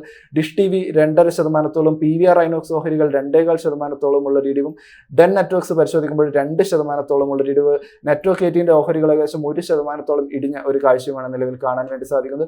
ബ്രോഡർ മാർക്കറ്റ്സിലേക്ക് കൂടി കടക്കുകയാണെങ്കിൽ നിഫ്റ്റി നെക്സ്റ്റ് 50 നോക്കുകയാണെങ്കിൽ ഇപ്പോൾ ഏകദേശം ഒരു 0.5% ഒരു ഇടിവ് പ്രകടമാക്കുന്നു. നിഫ്റ്റി 100 0.25%, നിഫ്റ്റി 200, നിഫ്റ്റി 500 സൂചികകൾ ഏകദേശം 0.25% ചേർന്ന് നിൽക്കുന്ന ഒരു ഇടിവ് രേഖപ്പെടുത്തുന്ന ഒരു നിമിഷമായാണ് നമുക്കിപ്പോൾ കാണാൻ വേണ്ടി സാധിക്കുന്നത്. ഇന്ത്യ വിക്സ് ഓഹരി പരിശോധിക്കുകയാണെങ്കിൽ ഏകദേശം 3.25% ഉള്ളൊരു ഉയർച്ച ഇന്ത്യ വിക്സിൽ നിലവിൽ കാണാൻ വേണ്ടി സാധിക്കുന്നു. ജാസ്മിൻ, മാർക്കറ്റിലേക്ക് മടങ്ങിയെത്തുകയാണെങ്കിൽ നിലവിൽ 0.25% ചേർന്ന് നിൽക്കുന്ന ഒരു ഇടിവോടുകൂടി 24,325 എന്ന് പറയുന്ന ഒരു നിരക്കിൽ പൊസിഷൻ ചെയ്തിരിക്കുന്ന ഒരു നിഫ്റ്റി 50 ആണ് നമുക്കിപ്പോൾ കാണാൻ സാധിക്കുന്നത്. ജാസ്മിൻ, നിഖിലാണ് റിസർച്ച് ഡെസ്കിൽ നിന്ന് കൂടുതൽ അപ്ഡേറ്റ്സ് നൽകിയത്. ഏതായാലും ഇപ്പോൾ മാർക്കറ്റിന്റെ ഒരു ടെക്നിക്കൽ ആസ്പെക്ട് കൂടി നമുക്ക് പരിശോധിക്കേണ്ടതുണ്ട്. അതിനായിട്ട് ഞങ്ങളുടെ inhouse expert Pradeep Chandrasekharan sir ചേരുകയാണ്. Sir, good morning. Morning Jasmine, morning viewers. ഏതായാലും മാർക്കറ്റിലേക്ക് നോക്കുന്ന സമയത്ത് ഇന്ന് 63 പോയിന്റുകളുടെ ഒരു ഇടിവ് നിലവിലെ കണ്ടീഷനിൽ നിഫ്റ്റിയിൽ കാണാൻ സാധിക്കുന്നുണ്ട്. ബാങ്ക് നിഫ്റ്റിയിലേക്ക് വരുന്ന സമയത്ത് ഒരു ഫ്ലാറ്റ് പോസിറ്റീവ് നോട്ടിലാണ് ട്രേഡ് ചെയ്യുന്നത്. തുടക്കഘട്ടം മുതൽ തന്നെ വളരെയധികം ഫ്ലക്ച്വേഷൻ നമുക്ക് മാർക്കറ്റിൽ കാണാൻ സാധിച്ചിട്ടുണ്ടായിരുന്നു. തീർച്ചയായിട്ടും പഹൽഗാം അറ്റാക്കിനെതിരെ ഇന്ത്യ തിരിച്ചടിച്ചതിന്റെ ഒരു നിലവിലത്തെ ഒരു കണ്ടീഷനിൽ അതുമായി ബന്ധപ്പെട്ട ഒരു ഇടിവ് മാർക്കറ്റ് എക്സ്പെക്ട് ചെയ്യുന്നുമുണ്ട്. എന്തൊക്കെയാണ് സാർ ഇനി വാച്ച് ചെയ്തിരിക്കേണ്ട പ്രധാനപ്പെട്ട ലെവൽസ്? നമ്മുടെ ഇന്നലത്തെ ആ ഒരു അറ്റാക്കിനെ തുടർന്ന് മാർക്കറ്റിൽ കാര്യമായിട്ടൊരു ചലനം ഇപ്പൊ കാണാൻ സാധിക്കുന്നില്ല. നിഫ്റ്റി 50യുടെ വളരെ short term trend side vase ആയിട്ട് കാണാൻ സാധിക്കുന്നത്. ഇന്നത്തെ ട്രേഡിൽ നമ്മൾ ഏറ്റവും മുഖ്യമായിട്ട് നിഫ്റ്റി 50യിൽ ശ്രദ്ധിച്ചിരിക്കേണ്ട റെസിസ്റ്റൻസ് ഏരിയ 24,600 പോയിന്റ്. ആ ഒരു റെസിസ്റ്റൻസ് ബ്രേക്ക് ചെയ്യാൻ സാധിച്ചാൽ മാത്രം നമുക്ക് ശക്തമായിട്ടൊരു അപ്വേർഡ് മൂവ്മെന്റ് കാണാൻ സാധിക്കും. ആൻഡ് ആസ് എ സപ്പോർട്ട് നമ്മൾ ഇമ്പോർട്ടന്റ് ആയിട്ട് ശ്രദ്ധിച്ചിരിക്കേണ്ട ലെവൽ 23,800 പോയിന്റ്. ആ ഒരു സപ്പോർട്ട് ബ്രേക്ക് ചെയ്യപ്പെട്ടാൽ ഷോർട്ട് ടേം ട്രെൻഡ് ബെയറിഷ് മാറും. പ്രദീപ് സർ, ബാങ്ക് നിഫ്റ്റിയിലും അങ്ങനെ തന്നെയാണോ? സാറിന്റെ ഒരു വ്യൂ എങ്ങനെയാണ് നിലവിലെ കണ്ടീഷനിൽ? നിഫ്റ്റി ബാങ്ക് ഇൻഡെക്സ് നോക്കുമ്പോഴേക്കും ഒരു അല്പം കൂടെ വീക്ക്നെസ് കാണാൻ സാധിക്കുന്നുണ്ട്. അതിന്റെ പ്രധാന കാരണം എന്താന്ന് വെച്ച് കഴിഞ്ഞാൽ നമ്മൾ ഏപ്രിൽ മാസത്തിൽ നോക്കുമ്പോഴേക്കും, ആക്ച്വലി മാർച്ച് ഏപ്രിൽ മാസത്തിൽ നോക്കുമ്പോഴേക്കും Nifty bank index Nifty 50 out perform ചെയ്തുകൊണ്ടിരുന്നു. So naturally Nifty bank index വ്യക്തമായിട്ട് ഒരു പ്രോഫിറ്റ് ടേക്കിംഗ് കാണാൻ സാധിക്കുന്നത്. നിഫ്റ്റി ബാങ്ക് ഇൻഡെക്സിന്റെ കേസിൽ ഏറ്റവും ഇമ്പോർട്ടന്റ് ആയിട്ട് ഒരു സപ്പോർട്ട് കാണാൻ സാധിക്കുന്ന 53,000 പോയിന്റ്. ആ ഒരു സപ്പോർട്ട് നിലനിൽക്കുന്നുണ്ടായിരിക്കണം നമ്മൾ അടുത്ത 2-3 സെഷൻസ് ശ്രദ്ധിക്കേണ്ടത്. പ്രദീപ് സർ, ഇന്നിപ്പോൾ ടാറ്റ മോട്ടോഴ്സിന്റെ സ്റ്റോക്കാണ് ആദ്യം ചോദിക്കുന്നത്. 2.5% ഒരു മുന്നേറ്റം രേഖപ്പെടുത്തുന്നുണ്ട്. ഡീമർജറുമായി ബന്ധപ്പെട്ടിട്ടുള്ള അപ്ഡേഷൻസ് വന്നിട്ടുണ്ടായിരുന്നു. ഈ ഒരു ഡീമർജറിനെ സാർ എങ്ങനെയാണ് വിലയിരുത്തുന്നത്? ഒപ്പം തന്നെ ടാറ്റ മോട്ടോഴ്സിന്റെ ഒരു ഓഹരികളുടെ സാധ്യത? ടാറ്റ മോട്ടോഴ്സില് മാത്രമല്ല, ഏത് സ്റ്റോക്കിലും അതൊരു നല്ലൊരു ഡീമർജർ ആകണമെങ്കിൽ തീർച്ചയായിട്ടും അൺലോക്കിംഗ് ഓഫ് ഹിഡൻ വാല്യൂ സംഭവിക്കും. ആൻഡ് എനിക്ക് തോന്നുന്നത് ടാറ്റ മോട്ടോഴ്സിന്റെ കേസിൽ അത് സംഭവിക്കാൻ സാധ്യതയുണ്ട്. ബട്ട് എങ്കിലും ഞാൻ അതിന്റെ ഒരു ഫൈനൽ ഡീറ്റെയിൽസ് ഒന്നും ഇതുവരെ എനിക്ക് പഠിക്കാൻ സമയം കിട്ടിയിട്ടില്ല. സോ അതിനെക്കുറിച്ച് സ്പെസിഫിക് ആയിട്ട് ഒരു അഭിപ്രായം പറയുന്നില്ല. But from a chart point of view സ്റ്റോക്കിന്റെ ലോങ് ടേം ട്രെൻഡ് ബെയറിഷും ഷോർട്ട് ടേം ട്രെൻഡ് സൈഡ് വേസുമായിട്ട് കാണുന്നത്. ഈ സ്റ്റോക്കിന്റെ ഇമ്മീഡിയറ്റ് റെസിസ്റ്റൻസ് കാണുന്ന 685 രൂപ. ആ റെസിസ്റ്റൻസ് ബ്രേക്ക് ചെയ്യപ്പെട്ടാൽ പിന്നീട് കാണുന്ന റെസിസ്റ്റൻസ് 720 ആയിരിക്കും. ബട്ട് ഇതിൽ ഇൻവെസ്റ്റേഴ്സും പ്രേക്ഷകരോട് ഒരു വേർഡ് ഓഫ് കോഷൻ, ഇത്തരം വാർത്തകളുടെ അടിസ്ഥാനത്തിൽ സ്പെക്യുലേറ്റീവ് പൊസിഷൻ നമ്മൾ പഠനം നടത്താതെ എടുക്കുന്നത് വളരെ റിസ്കി ആയിരിക്കും. സോ പഠിച്ചതും നമുക്കൊരു പ്രോപ്പർ ഒരു ഇൻഫറൻസ് കിട്ടിയതിന് ശേഷം മാത്രം പുതിയ ലോങ് പൊസിഷൻ എടുക്കാൻ ശ്രമിക്കുക. പ്രദീപ് സർ, ഇന്നിപ്പോൾ പേടിഎമ്മിന്റെ ഓഹരികളിലേക്ക് വരികയാണെന്നുണ്ടെങ്കിൽ 5.5% കൂടുതൽ ഒരു മുന്നേറ്റം നമുക്ക് കാണാൻ സാധിക്കുന്നുണ്ട്. ഈ ഒരു സ്റ്റോക്കിനെ കമ്പനിയെ സംബന്ധിച്ചിടത്തോളം പറയുകയാണെന്നുണ്ടെങ്കിൽ നെറ്റ് ലോസ് കുറച്ചു കൊണ്ടുവരാനായിട്ട് ഫോർത്ത് ക്വാർട്ടറിൽ സാധിച്ചിട്ടുണ്ട്. അതുകൊണ്ട് തന്നെ പേടിഎമ്മിന്റെ ഓഹരികളിലേക്ക് വന്നു കഴിഞ്ഞാലും നമുക്ക് ഒരു മുന്നേറ്റം കാണാൻ സാധിക്കുന്നു. റവന്യൂയിൽ 4.6% ഒരു മുന്നേറ്റം രേഖപ്പെടുത്തിയിട്ടുണ്ട്. പേടിഎമ്മിനെ സാർ എങ്ങനെയാണ് വിലയിരുത്തുന്നത്? സോ പേടിഎമ്മിന്റെ കേസിൽ ഒരു ഡിസ്ക്ലോഷർ പേഴ്സണലി എനിക്ക് ഒരു ലോങ് പൊസിഷൻ ഉണ്ട്. ആൻഡ് പേടിഎമ്മിന്റെ കേസ് എടുക്കുമ്പോഴേക്കും മാർച്ച് മാസത്തിലായിരുന്നു നമുക്ക് ട്രെൻഡ് റിവേഴ്സൽ ഈ സ്റ്റോക്ക് നൽകിയത്. സോ അതിനുശേഷം ഈ സ്റ്റോക്ക് കണ്ടിന്യൂസ് ആയിട്ട് നമുക്ക് ബൈയിങ് ഇൻട്രസ്റ്റ് കാണാൻ സാധിക്കുന്നുണ്ട്. ബട്ട് കഴിഞ്ഞ ഒരു 5-8 ട്രേഡിംഗ് സെഷൻസിൽ ഈ പ്രോഫിറ്റ് ക്വാർട്ടർലി റിസൾട്ടിന്റെ അനൗൺസ്മെന്റ് ആ ഒരു കോണ്ടെക്സ്റ്റിൽ കഴിഞ്ഞ ഒരു 5-8 ട്രേഡിംഗ് സെഷൻസിൽ പ്രോഫിറ്റ് ടേക്കിംഗ് നടക്കുകയായിരുന്നു. സോ ലോങ് ടേം ട്രെൻഡ് ബുള്ളിഷും ഷോർട്ട് ടേം ട്രെൻഡ് സൈഡ് വേസുമായിട്ടാണ് കാണാൻ സാധിക്കുന്നത്. ഷോർട്ട് ടേം ട്രെൻഡ് വീണ്ടും ബുള്ളിഷായി മാറണമെങ്കിൽ 890 രൂപയുടെ മുകളിൽ ഈ സ്റ്റോക്ക് ക്ലോസ് ചെയ്യണം. അഗൈൻ മറ്റൊരു സ്റ്റോക്ക് റാഡിക്കോ കൈത്താൻ ആണ്. ഇന്ന് 2.5% ഇടിവ് സ്റ്റോക്ക് രേഖപ്പെടുത്തുന്നുണ്ട്. ക്വാർട്ടർലി നമ്പേഴ്സ് വന്നിട്ടുണ്ടായിരുന്നു. അതിലേക്ക് വരികയാണെന്നുണ്ടെങ്കിൽ റവന്യൂവിൽ 15% മുന്നേറ്റവും എബിഡ 45% ഒരു മുന്നേറ്റവും രേഖപ്പെടുത്തിയിട്ടുണ്ട്. നെറ്റ് പ്രോഫിറ്റിൽ 59% ഒരു വർധനവാണ് ഇത്തവണ കൊണ്ടുവന്നിരിക്കുന്നത്. അതിന് പിന്നാലെയുള്ള ഒരു പ്രോഫിറ്റ് ടേക്കിംഗ് എന്ന് വേണമെങ്കിൽ റാഡിക്കോ കൈത്താനെ സംബന്ധിച്ചിടത്തോളം പറയാം. ഈ ഒരു സ്റ്റോക്കിനെ സാറ് നോക്കുന്നത് എങ്ങനെയാണ്? ഒപ്പം പ്രധാനപ്പെട്ട ലെവൽസ് ഏതൊക്കെയാണ്? റാഡിക്കോ കൈത്താന്റെ കേസിൽ long term and short term trend രണ്ടും ബുള്ളിഷായി തുടരുന്നു. ബട്ട് ഈ സ്റ്റോക്കിലെ പ്രോബ്ലം എന്താന്ന് വെച്ച് കഴിഞ്ഞാൽ നമുക്ക് കഴിഞ്ഞ ഡിസംബർ ജനുവരി മാസത്തിൽ കണ്ട അതേ ലെവലിലോട്ടായിരുന്നു ഇന്ന് കാലത്ത് ഈ സ്റ്റോക്ക് എത്തിച്ചേർന്നത്. 2640, 2650. സോ ഇതിലൊരു ബെയറിഷ് ഫോർമേഷൻ എനിക്ക് കാണാൻ സാധിക്കുന്നുണ്ട്. സോ കൈവശം ലോങ് പൊസിഷൻ ഉണ്ടെങ്കിൽ നമ്മൾ വളരെ കെയർഫുൾ ആയിരിക്കണം. ഇതിൽ തീർച്ചയായിട്ടും ഈ സ്റ്റോക്ക് 2380 രൂപയുടെ സപ്പോർട്ട് ബ്രേക്ക് ചെയ്യുന്നുണ്ടെങ്കിൽ പിന്നീട് ലോങ് പൊസിഷൻസ് മെയിൻറ്റെയിൻ ചെയ്യുന്നത് വളരെ റിസ്കി ആയിരിക്കും. ഒപ്പം തന്നെ റിസൾട്ടുകൾ വന്നിട്ടുണ്ടായിരുന്ന ആധാർ ഹൗസിംഗ് ഫിനാൻസിലേക്ക് വരുമ്പോൾ 3% ഇടിവാണ് കാണാൻ സാധിക്കുന്നത്. ആധാർ ഹൗസിംഗ് ഫിനാൻസിനെ സംബന്ധിച്ചിടത്തോളം നോക്കുകയാണെന്നുണ്ടെങ്കിൽ കമ്പനി ഒരു മിക്സഡ് ആയിട്ടുള്ള റിപ്പോർട്ടാണ് നൽകിയിരിക്കുന്നത്. ഈ ഒരു ഫോർത്ത് ക്വാർട്ടറിൽ ഏകദേശം ഒരു വർഷമാകുന്നു കമ്പനി ലിസ്റ്റ് ചെയ്തിട്ട്. അതിനുശേഷമുള്ള ഒരു പെർഫോമൻസിനെ ഇതുവരെ സാർ എങ്ങനെയാണ് വിലയിരുത്തുന്നത്? ആധാർ ഫൈനാൻസ് ഫെബ്രുവരി മാസത്തിന് ശേഷം ഒത്തിരി ബൈയിങ് ഇൻട്രസ്റ്റ് ഈ സ്റ്റോക്കിൽ കാണാൻ സാധിക്കുന്നുണ്ട്. അതിനെ തുടർന്ന് short term and long term trend രണ്ടും ബുള്ളിഷായി മാറിയിട്ടുമുണ്ട്. ബട്ട് ഈ stock is small cap Stokes. ഒത്തിരി വോളറ്റിലിറ്റിക്ക് വേണ്ടി നമ്മൾ പ്രിപ്പയർഡ് ആയിരിക്കണം. ഇത്തരം സ്റ്റോക്സിൽ പേഴ്സണലി ഞാൻ ഇൻവെസ്റ്റ് ചെയ്യാറില്ല. കാര്യം ഈ സ്റ്റോക്സിലെ ലിക്വിഡിറ്റി ഇല്ല, അതുപോലെ തന്നെ ഒത്തിരി വോളറ്റിലിറ്റി നമുക്ക് കാഴ്ചവെക്കാറുണ്ട്. സോ ഈ സ്റ്റോക്കിൽ ഓൾറെഡി ലോങ് പൊസിഷൻ ഉണ്ടെങ്കിൽ നമ്മൾ 415 രൂപയുടെ സപ്പോർട്ടായിരിക്കണം ശ്രദ്ധിച്ചിരിക്കേണ്ടത്. ഇതിലെ മേജർ റെസിസ്റ്റൻസ് ആയിട്ട് എനിക്ക് കാണാൻ സാധിക്കുന്നത് 495 രൂപ. ആ ഒരു റെസിസ്റ്റൻസ് ബ്രേക്ക് ചെയ്യപ്പെട്ടാൽ ശക്തമായിട്ടൊരു അപ്വേർഡ് മൂവ്മെന്റ് ഈ സ്റ്റോക്കിൽ കാണാൻ സാധിക്കും. പ്രദീപ് സർ, പെയിന്റ് സെഗ്മെന്റിൽ നിന്നും കൻസായ് നെറോലാക് പെയിന്റിലേക്ക് വരുമ്പോൾ ഇന്ന് ഒരു 0.5% ഇടിവ് രേഖപ്പെടുത്തുന്നുണ്ട്. ക്വാർട്ടർലി നമ്പേഴ്സ് പരിശോധിച്ചാലും റവന്യൂ ഒരു മുന്നേറ്റം രേഖപ്പെടുത്തിയിട്ടുണ്ടെങ്കിലും മാർജിൻ ഇപ്പോഴും അണ്ടർ പ്രഷർ എന്ന് തന്നെ പറയാം. കൻസായ് നെറോലാക്കിന്റെ സാധ്യതകളെ സാർ എങ്ങനെയാണ് വിലയിരുത്തുന്നത്? So Kansai Nerolac, Asian Paints മുതലായ സ്റ്റോക്സിലൊക്കെ ലോങ് ടേം ട്രെൻഡ് ബെയറിഷും ഷോർട്ട് ടേം ട്രെൻഡ് ബുള്ളിഷുമായിട്ടാണ് കാണാൻ സാധിക്കുന്നത്. കൻസായ് നെറോലാക്കിന്റെ കേസിൽ മാർച്ച് മാസത്തിൽ അറൌണ്ട് 215 രൂപയ്ക്ക് അടുത്തായിരുന്നു ഇതിന്റെ ബോട്ടം. വലിയൊരു നേട്ടമായിരുന്നു ഈ സ്റ്റോക്ക് നൽകിയത്. ബട്ട് കഴിഞ്ഞ ആഴ്ച ഈ സ്റ്റോക്ക് ഇതിന്റെ ഒരു വളരെ മേജർ റെസിസ്റ്റൻസ് ആയിട്ടുള്ള 270 രൂപ വരെ എത്തിയിരുന്നു. അവിടെ വെച്ചിട്ടായിരുന്നു ഇതിൽ പ്രോഫിറ്റ് ടേക്കിംഗ് വീണ്ടും സ്റ്റാർട്ട് ചെയ്തത്. ഇന്നത്തെ lowest level which is around 244 rupees, അത് വളരെ മികച്ചൊരു സപ്പോർട്ട് ഏരിയ. ആൻഡ് ആ ഒരു സപ്പോർട്ട് നിലനിർത്താൻ സാധിക്കുന്നുണ്ടെങ്കിൽ വരും ദിവസങ്ങളിൽ നമുക്ക് പുതിയ ഓപ്പർച്യൂണിറ്റി ഈ സ്റ്റോക്കിൽ ലഭിക്കും. പ്രദീപ് സർ, അതോടൊപ്പം തന്നെ ഗോദ്രേജ് കൺസ്യൂമറിനെ സംബന്ധിച്ചിടത്തോളം പരിശോധിക്കുകയാണെന്നുണ്ടെങ്കിൽ ഇന്ന് 1.5% ഒരു ഇടിവ് സ്റ്റോക്ക് രേഖപ്പെടുത്തുന്നുണ്ട്. ക്വാർട്ടർലി നമ്പേഴ്സ് വന്നിട്ടുണ്ടായിരുന്നു. പ്രോഫിറ്റിലേക്ക് വരുന്ന സമയത്ത് 412 കോടി എന്നുള്ള ഒരു നിലയിലേക്കാണ് റിപ്പോർട്ട് ചെയ്തിരിക്കുന്നത്. ഗോദ്രേജ് കൺസ്യൂമറിലുള്ള സാറിന്റെ ഒരു ടേക്ക്? ഗോദ്രേജ് കൺസ്യൂമർ നമ്മൾ നോക്കുമ്പോൾ കഴിഞ്ഞ മാർച്ച് മാസത്തിന് ശേഷം ഒത്തിരി നേട്ടം ഈ സ്റ്റോക്കിൽ നൽകിയിട്ടുണ്ട്. ഇൻഫാക്ട് ഓൾമോസ്റ്റ് ഏത് FMCG സ്റ്റോക്ക് എടുത്തു കഴിഞ്ഞാൽ നമുക്ക് കഴിഞ്ഞ ഒരു 2-3 ആഴ്ചക്കിടെ നല്ല നേട്ടം ഈ സ്റ്റോക്കിലൊക്കെ നൽകിയിരിക്കുന്നു. അതിനെ തുടർന്ന് ഷോർട്ട് ടേം ട്രെൻഡ് ബുള്ളിഷും ലോങ് ടേം ട്രെൻഡ് സൈഡ് വേസുമായി മാറിയിട്ടുമുണ്ട്. ഗോദ്രേജ് കൺസ്യൂമറിന്റെ കേസിൽ നമുക്ക് ഓൾറെഡി ഒരു ലോങ് പൊസിഷൻ ഉണ്ടെങ്കിൽ നമ്മൾ 1200 രൂപയുടെ സപ്പോർട്ട് ശ്രദ്ധിച്ചിരിക്കണം. ആ ഒരു സപ്പോർട്ട് ബ്രേക്ക് ചെയ്യപ്പെട്ടാൽ പിന്നീട് ലോങ് പൊസിഷൻസ് മെയിൻറ്റെയിൻ ചെയ്യരുത്. പുതിയ ലോങ് പൊസിഷൻ ഇന്ന് ലോ റിസ്ക് ഇട്ട് ബൈ ചെയ്യാൻ ഒരു അവസരം കാണാൻ സാധിക്കുന്നില്ല. മഹാനഗർ ഗ്യാസ് ഇന്ന് 1.4% ഒരു മുന്നേറ്റം ക്വാർട്ടർലി നമ്പേഴ്സിന് ശേഷം രേഖപ്പെടുത്തുന്നുണ്ട്. നെറ്റ് പ്രോഫിറ്റിൽ 12% ഒരു മുന്നേറ്റവും റവന്യൂ 5.5% ഒരു മൂവ്മെന്റും കാഴ്ചവെച്ചിട്ടുണ്ട്. Year to till date performance പരിശോധിക്കുമ്പോഴും ഒരു പോസിറ്റീവ് റിട്ടേൺ നൽകിയിട്ടുള്ള സ്റ്റോക്ക് കൂടിയാണ് മഹാനഗർ ഗ്യാസ്.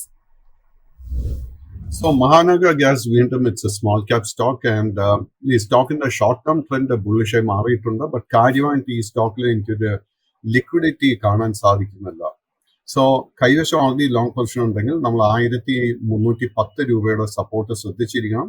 ഇതിൽ ശക്തമായിട്ട് ഒരു അപ്വേർഡ് മൂവ്മെന്റ് കാണണമെങ്കിൽ 1430 രൂപയുടെ റെസിസ്റ്റൻസ് ബ്രേക്ക് ചെയ്യാൻ വേണ്ടി വെയിറ്റ് ചെയ്യണം. പ്രദീപ് സർ, ഇനി ഹിന്ദുസ്ഥാൻ പെട്രോളിയത്തിലേക്ക് കൂടിയാണ് ചോദിക്കുന്നത്. കമ്പനിയുടെ റവന്യൂവിൽ കുറവുണ്ടായിട്ടുണ്ട്, മാർജിനിൽ കുറവാണ്, എബിഡ കാര്യമായിട്ടുള്ള ഒരു മൂവ്മെന്റുകൾ ഒന്നും തന്നെ കാണാൻ സാധിക്കുന്നില്ല.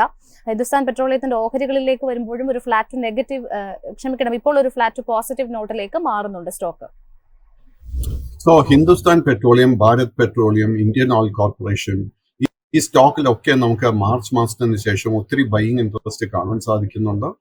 ആൻഡ് ഇതിന്റെ പ്രധാന കാരണം വാസ് ബിക്കോസ് ക്രൂഡ് ഓയിലിന്റെ വില കണ്ടവാനം കഴിഞ്ഞ 3-4 ആഴ്ചക്കിടെ കറക്റ്റ് ചെയ്തിട്ടുണ്ട്. സോ അതിനെ തുടർന്ന് ഈ 3 സ്റ്റോക്സിൽ ഒത്തിരി സ്പെക്കുലേറ്റീവ് ബൈയിങ് നടന്നിട്ടുണ്ട്. ഹിന്ദുസ്ഥാൻ പെട്രോളിയത്തിന്റെ സ്പെസിഫിക് കേസ് വരുമ്പോഴേക്കും 420 രൂപയിൽ വളരെ സ്ട്രോങ് ഒരു റെസിസ്റ്റൻസ് ഉണ്ട്. ആ ഒരു റെസിസ്റ്റൻസ് കഴിഞ്ഞ 2 ദിവസമായിട്ട് ടെസ്റ്റ് ചെയ്യപ്പെടുന്നു. സോ കറന്റ് പൊസിഷൻ ഉണ്ടെങ്കിൽ നമ്മൾ വളരെ കെയർഫുൾ ആയിരിക്കണം. കാര്യം ഈ ഒരു സ്റ്റേജിൽ പ്രോഫിറ്റ് ടേക്കിംഗ് ആരംഭിക്കാൻ നല്ല സാധ്യതയുണ്ട്. ഈ സ്റ്റോക്കിന്റെ ഏറ്റവും ഇമ്പോർട്ടന്റ് ആയിട്ട് ഒരു സപ്പോർട്ട് ഏരിയ 400 രൂപ. ആ ഒരു സപ്പോർട്ട് ബ്രേക്ക് ചെയ്യപ്പെട്ടാൽ ഷോർട്ട് ടേം ട്രെൻഡ് വീണ്ടും ബെയറിഷായി മാറും. പ്രദീപ് സർ, അവസാനമായിട്ട് അവലോൺ ടെക്നോളജീസിനെ കുറിച്ച് നോക്കുകയാണെന്നുണ്ടെങ്കിൽ ഇന്ന് 0.5% ഒരു മൂവ്മെന്റ് രേഖപ്പെടുത്തുന്നുണ്ട് ക്വാർട്ടർലി നമ്പേഴ്സിന് ശേഷം. ഇയർ ടു ടിൽ ഡേറ്റിൽ കാര്യമായിട്ടുള്ള ഒരു മുന്നേറ്റങ്ങളൊന്നും തന്നെ നൽകാത്ത ഒരു സ്റ്റോക്ക് കൂടിയാണ് അവലോൺ. അവലോണിന്റെ ഈ പെർഫോമൻസിനെ സാർ എങ്ങനെയാണ് നോക്കിക്കാണുന്നത്? അവലോൺ വീണ്ടും ഒരു സ്മോൾ ക്യാപ് സ്റ്റോക്ക് ആയിട്ടാണ് വിലയിരുത്തുന്നത്. ഈ സ്റ്റോക്കിന്റെ long term trend and short term trend March മാസത്തിന് ശേഷം ബൈയിങ് ഇൻട്രസ്റ്റിനെ തുടർന്ന് ഹാസ് ടേൺഡ് ബുള്ളിഷ്. സോ ഈ സ്റ്റോക്കിന്റെ ഫൈനാൻഷ്യൽസിൽ കംഫർട്ടബിൾ ആണെങ്കിൽ ഈ സ്റ്റോക്ക് ഹോൾഡ് ചെയ്യാം. ബട്ട് ഈ സ്റ്റോക്ക് ഫേസ് ചെയ്യാൻ പോകുന്ന ഏറ്റവും ഇമ്പോർട്ടന്റ് റെസിസ്റ്റൻസ് 925 രൂപ. ആ ഒരു സപ്പോർട്ട് ബ്രേക്ക് ചെയ്യാൻ മാത്രമേ നമുക്ക് വീണ്ടും അപ്സൈഡ് മൊമെന്റം ഈ സ്റ്റോക്കിൽ കാണാൻ സാധിക്കത്തുള്ളൂ. പ്രദീപ് സാർ, കഴിഞ്ഞ ദിവസങ്ങളിൽ നമ്മൾ ഇതേ ഫോറത്തിൽ സംസാരിച്ചപ്പോൾ റിയൽറ്റി മേഖലയിൽ ഒരു പോസിറ്റിവിറ്റി സാർ മെയിൻറ്റെയിൻ ചെയ്യുന്നുണ്ട് എന്നാണ് പറഞ്ഞത്. ഇപ്പോഴും അങ്ങനെ തന്നെയാണോ, അല്ലെങ്കിൽ ഏതെങ്കിലും സെക്ടേഴ്സ് സാർ ഇപ്പോൾ ആഡ് ചെയ്തിട്ടുണ്ടോ നിലവിലെ മാർക്കറ്റ് കണ്ടീഷനിൽ? അതുകൂടി ഉണ്ടെങ്കിൽ അതൊന്ന് ഷെയർ ചെയ്തിട്ട് നമുക്ക് വൈൻഡ് അപ്പ് ചെയ്യാം. പുതിയൊരു സെക്ടർ ഞാൻ ആഡ് ചെയ്തിട്ടില്ല.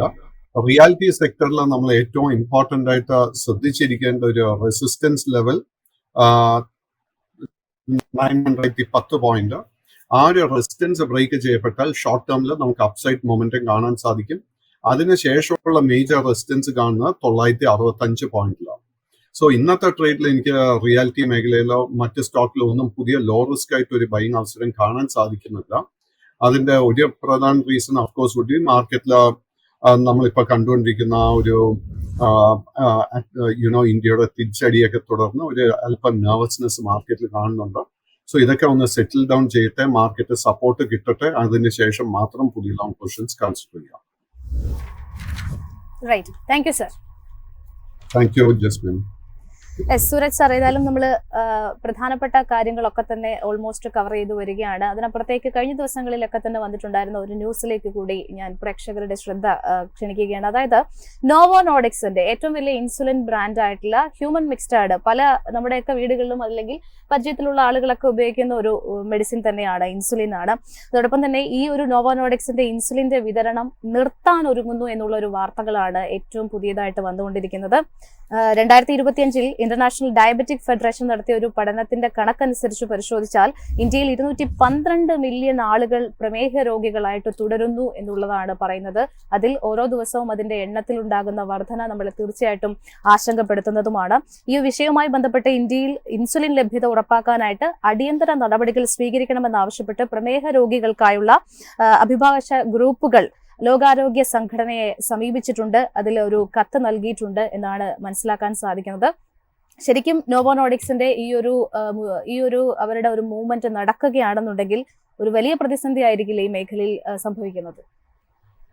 ജാസ്മിൻ, അത് ഇപ്പോ നോവോ നോർഡിസ്കിന്റെ ഇൻസുലിൻ ഇഷ്യൂവിന് മുമ്പേ 2-3 കാര്യങ്ങൾ നമ്മൾ പ്രേക്ഷകരെ അറിയിക്കണം എന്ന് ആഗ്രഹിക്കുന്നു. ഒന്ന്, നമ്മൾ സാധാരണ നമ്മുടെ ഏത് പ്രേക്ഷകനും ചിലപ്പോൾ ഒരു ചിന്ത വന്നേക്കാം, നമ്മളൊരു ബിസിനസ് ചാനൽ അല്ലെങ്കിൽ ഫിനാൻഷ്യൽ ന്യൂസ് കവർ ചെയ്യുന്ന നമ്മൾ എന്തുകൊണ്ട് കറണ്ട് അഫയേഴ്സിന്റെ കാര്യങ്ങൾ സംസാരിക്കുന്നു ഉള്ള കാര്യം. അതിന്റെ ഏറ്റവും ഇമ്പോർട്ടന്റ് കാര്യം വെച്ചാൽ കറണ്ട് അഫയേഴ്സിന്റെ ഒരുപാട് കാര്യങ്ങൾ ഇന്ത്യൻ മാർക്കറ്റിനെ അഫക്റ്റ് ചെയ്യുന്നതാണ്. അപ്പൊ അതുകൊണ്ട് തീർച്ചയായിട്ടും നമുക്കിത് പറഞ്ഞു വെക്കേണ്ടിയിരിക്കുന്നു എന്നുള്ളതാണ് നമുക്ക് നമ്മുടെ പ്രേക്ഷകരെ അറിയിക്കാനുള്ളത്. ഉദാഹരണത്തിന് നമ്മളിപ്പോൾ ഇന്ന് രാവിലെ നമ്മൾ അഭിമാനത്തോടു കൂടി നമ്മൾ പറയുന്നു ഇന്ത്യ റിറ്റാലിയേറ്റ് ചെയ്യുന്നു അല്ലേ. അതിന്റെ കൂടെ തന്നെ ഇന്ത്യൻ എക്കണോമിയുടെ റെസീലിയൻസിനെ കുറിച്ച് നമ്മൾ സംസാരിക്കുന്നു. കാര്യം മാർക്കറ്റ് ആസ് വി സ്പീക്ക് ഏതാണ്ട് 90 പോയിന്റ്സ് മാത്രമേ നിഫ്റ്റി ഡൗൺ ആയിട്ടുള്ളൂ. അതായത് ഏതാണ്ട് 0.38%, നിയർലി 0.4%ന്റെ ഒരു കറക്ഷനാണ് നമുക്ക് നിഫ്റ്റിയിൽ കാണാൻ സാധിച്ചത്. പാകിസ്ഥാൻ സ്റ്റോക്ക് മാർക്കറ്റ് ഇന്ന് തുറന്നു, KSE 36% ഡൗൺ ആണെന്നുള്ളത്. That shows the resilience of the Pakistan economy എന്നുള്ള. അപ്പോൾ ഒരു ശരിക്കും പറഞ്ഞു കഴിഞ്ഞാൽ എന്തുകൊണ്ട് കറണ്ട് അഫയേഴ്സിനെ നമ്മൾ സംസാരിക്കുന്നു, അല്ലെങ്കിൽ നമ്മുടെ ജീവിതത്തിൽ നടക്കുന്ന ഓരോ കാര്യങ്ങളും നമ്മൾ സംസാരിക്കുന്നത് എന്തുകൊണ്ടെന്ന് വെച്ചാൽ എല്ലാം സ്റ്റോക്ക് മാർക്കറ്റായിട്ട് റിലേറ്റഡ് ആണ് എന്നുള്ള. സ്റ്റോക്ക് മാർക്കറ്റിൽ നിങ്ങൾ കാണുന്ന കമ്പനീസ് നമ്മുടെ നിത്യോപയോഗ സാധനങ്ങൾ പ്രൊവൈഡ് ചെയ്യുന്ന കമ്പനീസ് ആയതുകൊണ്ട് എന്ത് കാര്യങ്ങൾ ജീവിതത്തിൽ മാറ്റം വരുന്നു അത് ആ ബിസിനസ്സിനെയും അതുപരി അതിന്റെ സ്റ്റോക്കിനെയും അഫക്റ്റ് ചെയ്യാം. ഉദാഹരണത്തിന് ഞാൻ ഇന്ന് രാവിലെ വന്നപ്പോൾ എനിക്ക് നല്ല ജലദോഷമുണ്ട്. ഇന്ന് രാവിലെ മുതൽ ഞാൻ വിക്സ് ഇൻഹേലർ ആണ് ഞാൻ ക്യാരി ചെയ്യുന്നത്. ഇത് പ്രോക്ടർ ആൻഡ് ഗാംബിൾ എന്ന് പറഞ്ഞ ഇന്ത്യൻ കമ്പനി ലിസ്റ്റഡ് ആണ്. വിക്സിന്റെ എല്ലാ പ്രോഡക്റ്റും പ്രോക്ടർ ആൻഡ് ഗാംബിളിന്റെ കീഴിലാണ് വരുന്നത്. P&G ഇന്ത്യയുടെ ലിസ്റ്റഡ് കമ്പനിയാണ്. അപ്പോൾ എൻ്റെ കയ്യിൽ ഇരിക്കുന്നത് പോലും, ഞാൻ ഇട്ടിരിക്കുന്ന വസ്ത്രങ്ങളാണെങ്കിൽ പോലും, ഞാൻ ഉപയോഗിക്കുന്ന കാറുകളാണെങ്കിൽ പോലും, ഞാൻ ഉപയോഗിക്കുന്ന മൊബൈൽ ഫോൺ ആണെങ്കിലും ഇന്ത്യയിൽ ഏതെങ്കിലും ഒരു സ്റ്റോക്ക് മാർക്കറ്റിൽ ലിസ്റ്റഡ് ആയിട്ടുള്ള ഒരു കമ്പനിയായിട്ട് റിലേറ്റഡ് ആണ്. മൊബൈൽ കമ്പനിയൊക്കെ ഇപ്പോൾ മാനുഫാക്ചർ ചെയ്യുന്നത്, ഇപ്പോൾ ഐഫോൺ തന്നെ മാനുഫാക്ചർ ചെയ്യുന്നത് ഇന്ത്യയിലാണെന്നാണ് പറയുന്നത്, അസംബിൾ ചെയ്യുന്നത് ഇന്ത്യയിലാണെന്ന് പറയാം. അപ്പോൾ അതുകൊണ്ട് ഈ കറണ്ട് അഫയേഴ്സിനും ബാക്കിയുള്ള കാര്യങ്ങളും സംസാരിക്കുന്നതിൽ റെലവൻസ് ഉണ്ട് എന്നുള്ളത് പറഞ്ഞു വെക്കുന്നു. ഒന്നാമത്തെ കാര്യം.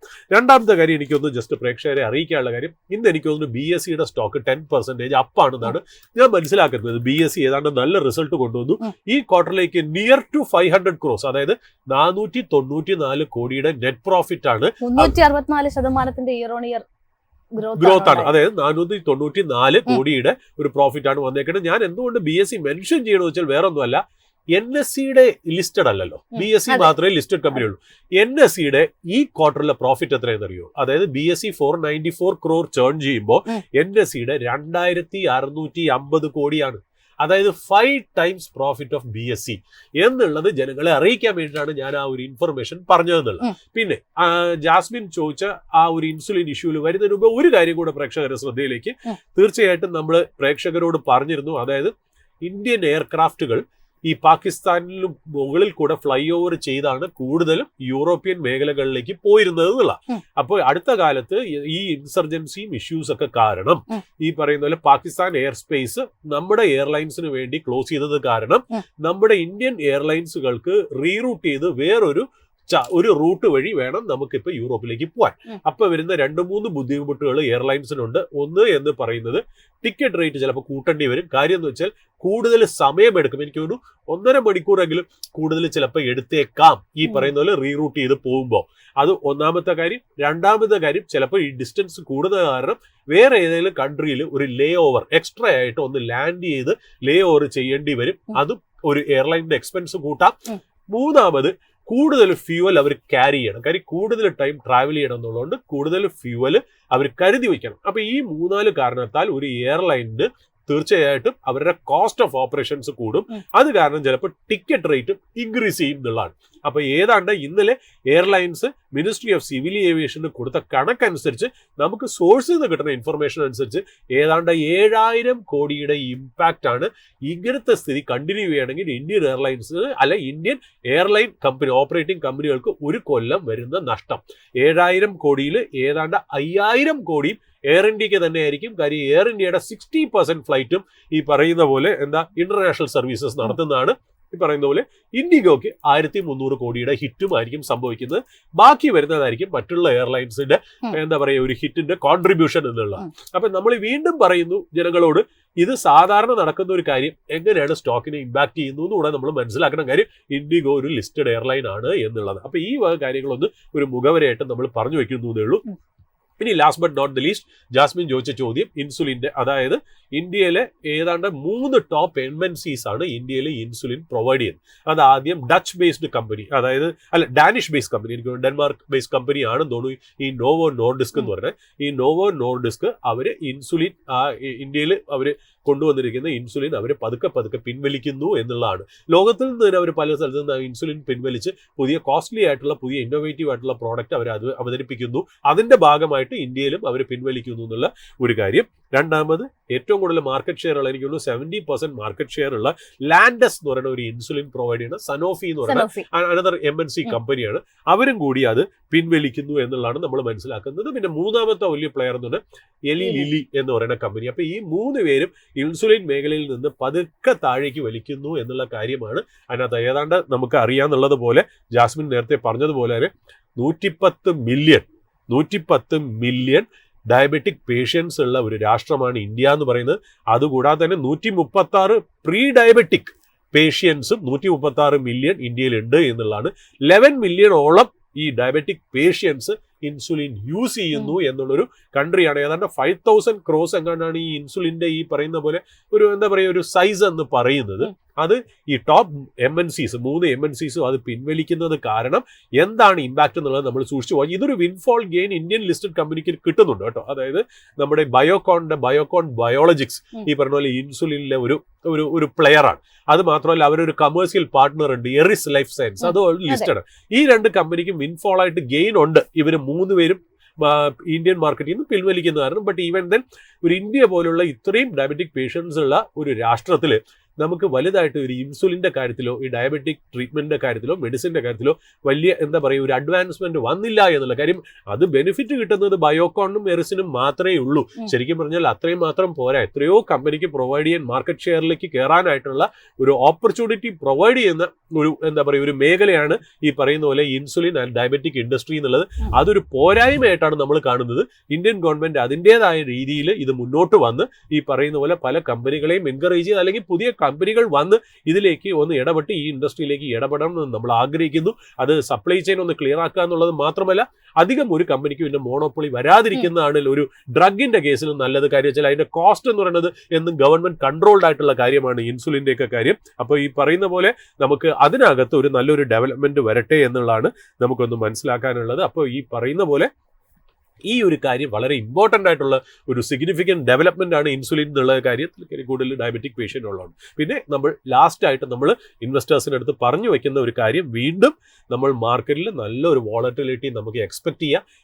ആവരുതേ, നമ്മൾ തെറ്റായിക്കോട്ടെ എന്നാണ് നമ്മൾ പ്രാർത്ഥിക്കുന്നത്. ബട്ട് ഈവൻ ദെൻ നമ്മൾ പലരിടത്തും വീണ്ടും നമ്മൾ പറയുന്നത് ഒരു ക്ലീഷയാണെന്ന് നമുക്കറിയാമെങ്കിലും നമ്മളും ഒരു ഇൻവെസ്റ്ററാണ്, ഞങ്ങൾക്കും മാർക്കറ്റിൽ സ്റ്റേക്ക് ഉണ്ട്, ജാസ്മിനും മാർക്കറ്റിൽ ഒരു സ്റ്റേക്ക് ഉണ്ട് എന്നുള്ളതാണ്. അപ്പോൾ അതുകൊണ്ട് വളരെ പൊസിഷൻസ് ലൈറ്റായിട്ട് ക്യാരി ചെയ്യുക എന്ന് പറഞ്ഞാൽ 100% ക്യാഷിൽ പോകുക എന്നുള്ളതല്ല നമ്മൾ ഉദ്ദേശിക്കുന്നത്. കടമെടുത്തോ അല്ലെങ്കിൽ ഒരു മാർജിൻ ഫണ്ടിങ്ങിലോ ഇൻവെസ്റ്റ് ചെയ്യാതിരിക്കുക. അത്രയ്ക്കും മാത്രം എന്താ പറയുക ഒരു വയലൻസ് അല്ലെങ്കിൽ ഒരു വേരിയേഷൻസ് മാർക്കറ്റിലേക്ക് വന്നേക്കാം. അതുകൊണ്ട് സൂക്ഷിച്ച് വേണം ട്രീറ്റ് ചെയ്യാൻ. ഇപ്പം ഏതാണ്ട് കാര്യങ്ങൾ ശാന്തം കാര്യം എന്ന് വെച്ചാൽ നമ്മളൊരു റിപ്ലൈ കൊടുത്തു എന്നുള്ള. ബട്ട് പാകിസ്ഥാൻ അത് വെറുതെ ഇരിക്കില്ല. അവർ ഓപ്പൺലി വൗച്ച് ചെയ്തിട്ടുണ്ട്, വി വിൽ ഹിറ്റ് ബാക്ക്. അവർ ഹിറ്റ് ബാക്ക് ചെയ്യണമെങ്കിൽ എവിടെ ആയിരിക്കും എന്നുള്ളതാണ് നമ്മൾ ഓപ്പണിംഗ് സ്റ്റേറ്റ്മെന്റിൽ പറഞ്ഞത് തന്നെ. അതായത് നമുക്കിവിടെ ടെററിസ്റ്റ് ക്യാമ്പ് ഇല്ലാത്തടത്തോളം കാലം അത് മിക്കവാറും ഒരു മിലിറ്ററി ഇൻസ്റ്റലേഷനോ അല്ലെങ്കിൽ ഒരു സിവിലിയൻ ഇൻസ്റ്റലേഷനോ ആണ് എന്നുണ്ടെങ്കിൽ ദെൻ ഇന്ത്യ ഇപ്പോൾ പറയുന്ന പോലെ ഇന്ത്യ ഇന്ന് കണ്ട ഇന്ത്യ ആയിരിക്കില്ല തിരിച്ച് നമ്മൾ കാണാൻ പോകുന്ന കാര്യത്തിൽ. ദെൻ നമ്മുടെ നാട്ടിൽ മറ്റുന്ന ഒരു 26 പേരുടെ കൊലപാതകത്തിന് നമ്മൾ ഇതേപോലെയാണ് സ്റ്റാൻഡ് എടുക്കുന്നതെങ്കിൽ അക്രോസ് ദ ബോർഡർ വരുന്ന ഫയറിങ്ങിന് ഇന്ത്യ അത് ലൈറ്റായിട്ട് എടുക്കില്ല എന്ന് വേണം നമ്മൾ മനസ്സിലാക്കാൻ. അതുകൊണ്ട് ഒരു എസ്കലേഷനുള്ള ചാൻസ് വളരെ ഹൈ ആണ്. ഉണ്ടാവാതിരിക്കട്ടെ എന്ന് നമുക്ക് പ്രാർത്ഥിക്കാം. എല്ലാവരും സേഫ് ആയിട്ട് ഈ പറയുന്ന പോലെ ഇന്നത്തെ മോക്ക് ഡ്രിൽ എന്തെങ്കിലും ഉണ്ടെങ്കിൽ അതിൽ പങ്കെടുത്ത് ഇങ്ങനത്തെ സിറ്റുവേഷനിൽ നമ്മൾ എങ്ങനെയാണ് ഹാൻഡിൽ ചെയ്യണം എന്നുള്ള കൂടുതൽ കാര്യങ്ങൾ പഠിച്ച് നമ്മളൊരു റെസ്പോൺസിബിൾ സിറ്റിസണായി നമുക്ക് ഇന്ന് രാജ്യത്തിന്റെ കൂടെ നിൽക്കേണ്ട ഒരു സിഗ്നിഫിക്കൻറ്റ് ഡേ ആയിട്ട് ഇന്നത്തെ ദിവസം, അതായത് ഈ May 7 മാറുന്നു എന്നുള്ളത് നമ്മൾ പറഞ്ഞു വയ്ക്കുന്നു. യെസ്, ഏതായാലും ഈ ഒരു സെഷനിലുടനീളം നമ്മൾ സംസാരിച്ചിട്ടുള്ള സ്റ്റോക്കുകൾ ഒന്നും തന്നെ ഒരു അഡ്വൈസോ റെക്കമെൻഡേഷനോ അല്ല, ഇൻഫർമേഷൻ പർപ്പസ് മാത്രമാണുള്ളത്. ഏതായാലും ഈ ഓപ്പണിംഗ് അവേഴ്സിന്റെ ഇന്നത്തെ ഒരു സെഷൻ വൈൻഡ് അപ്പ് ചെയ്യുകയാണ്. ഇതിന്റെ ഫുൾ എപ്പിസോഡ് നിങ്ങൾക്ക് യൂട്യൂബിൽ കാണാൻ സാധിക്കും. എന്തെങ്കിലും തരത്തിലുള്ള കൺസേൺസ് ഉണ്ടെങ്കിൽ നിങ്ങൾ അവിടെ കമന്റായി രേഖപ്പെടുത്തുക, ഞങ്ങൾ അത് അഡ്രസ്സ് ചെയ്യാൻ ശ്രമിക്കുന്നതാണ്. ഏതായാലും അടുത്ത ദിവസം വീണ്ടും കാണാം. Stay tuned.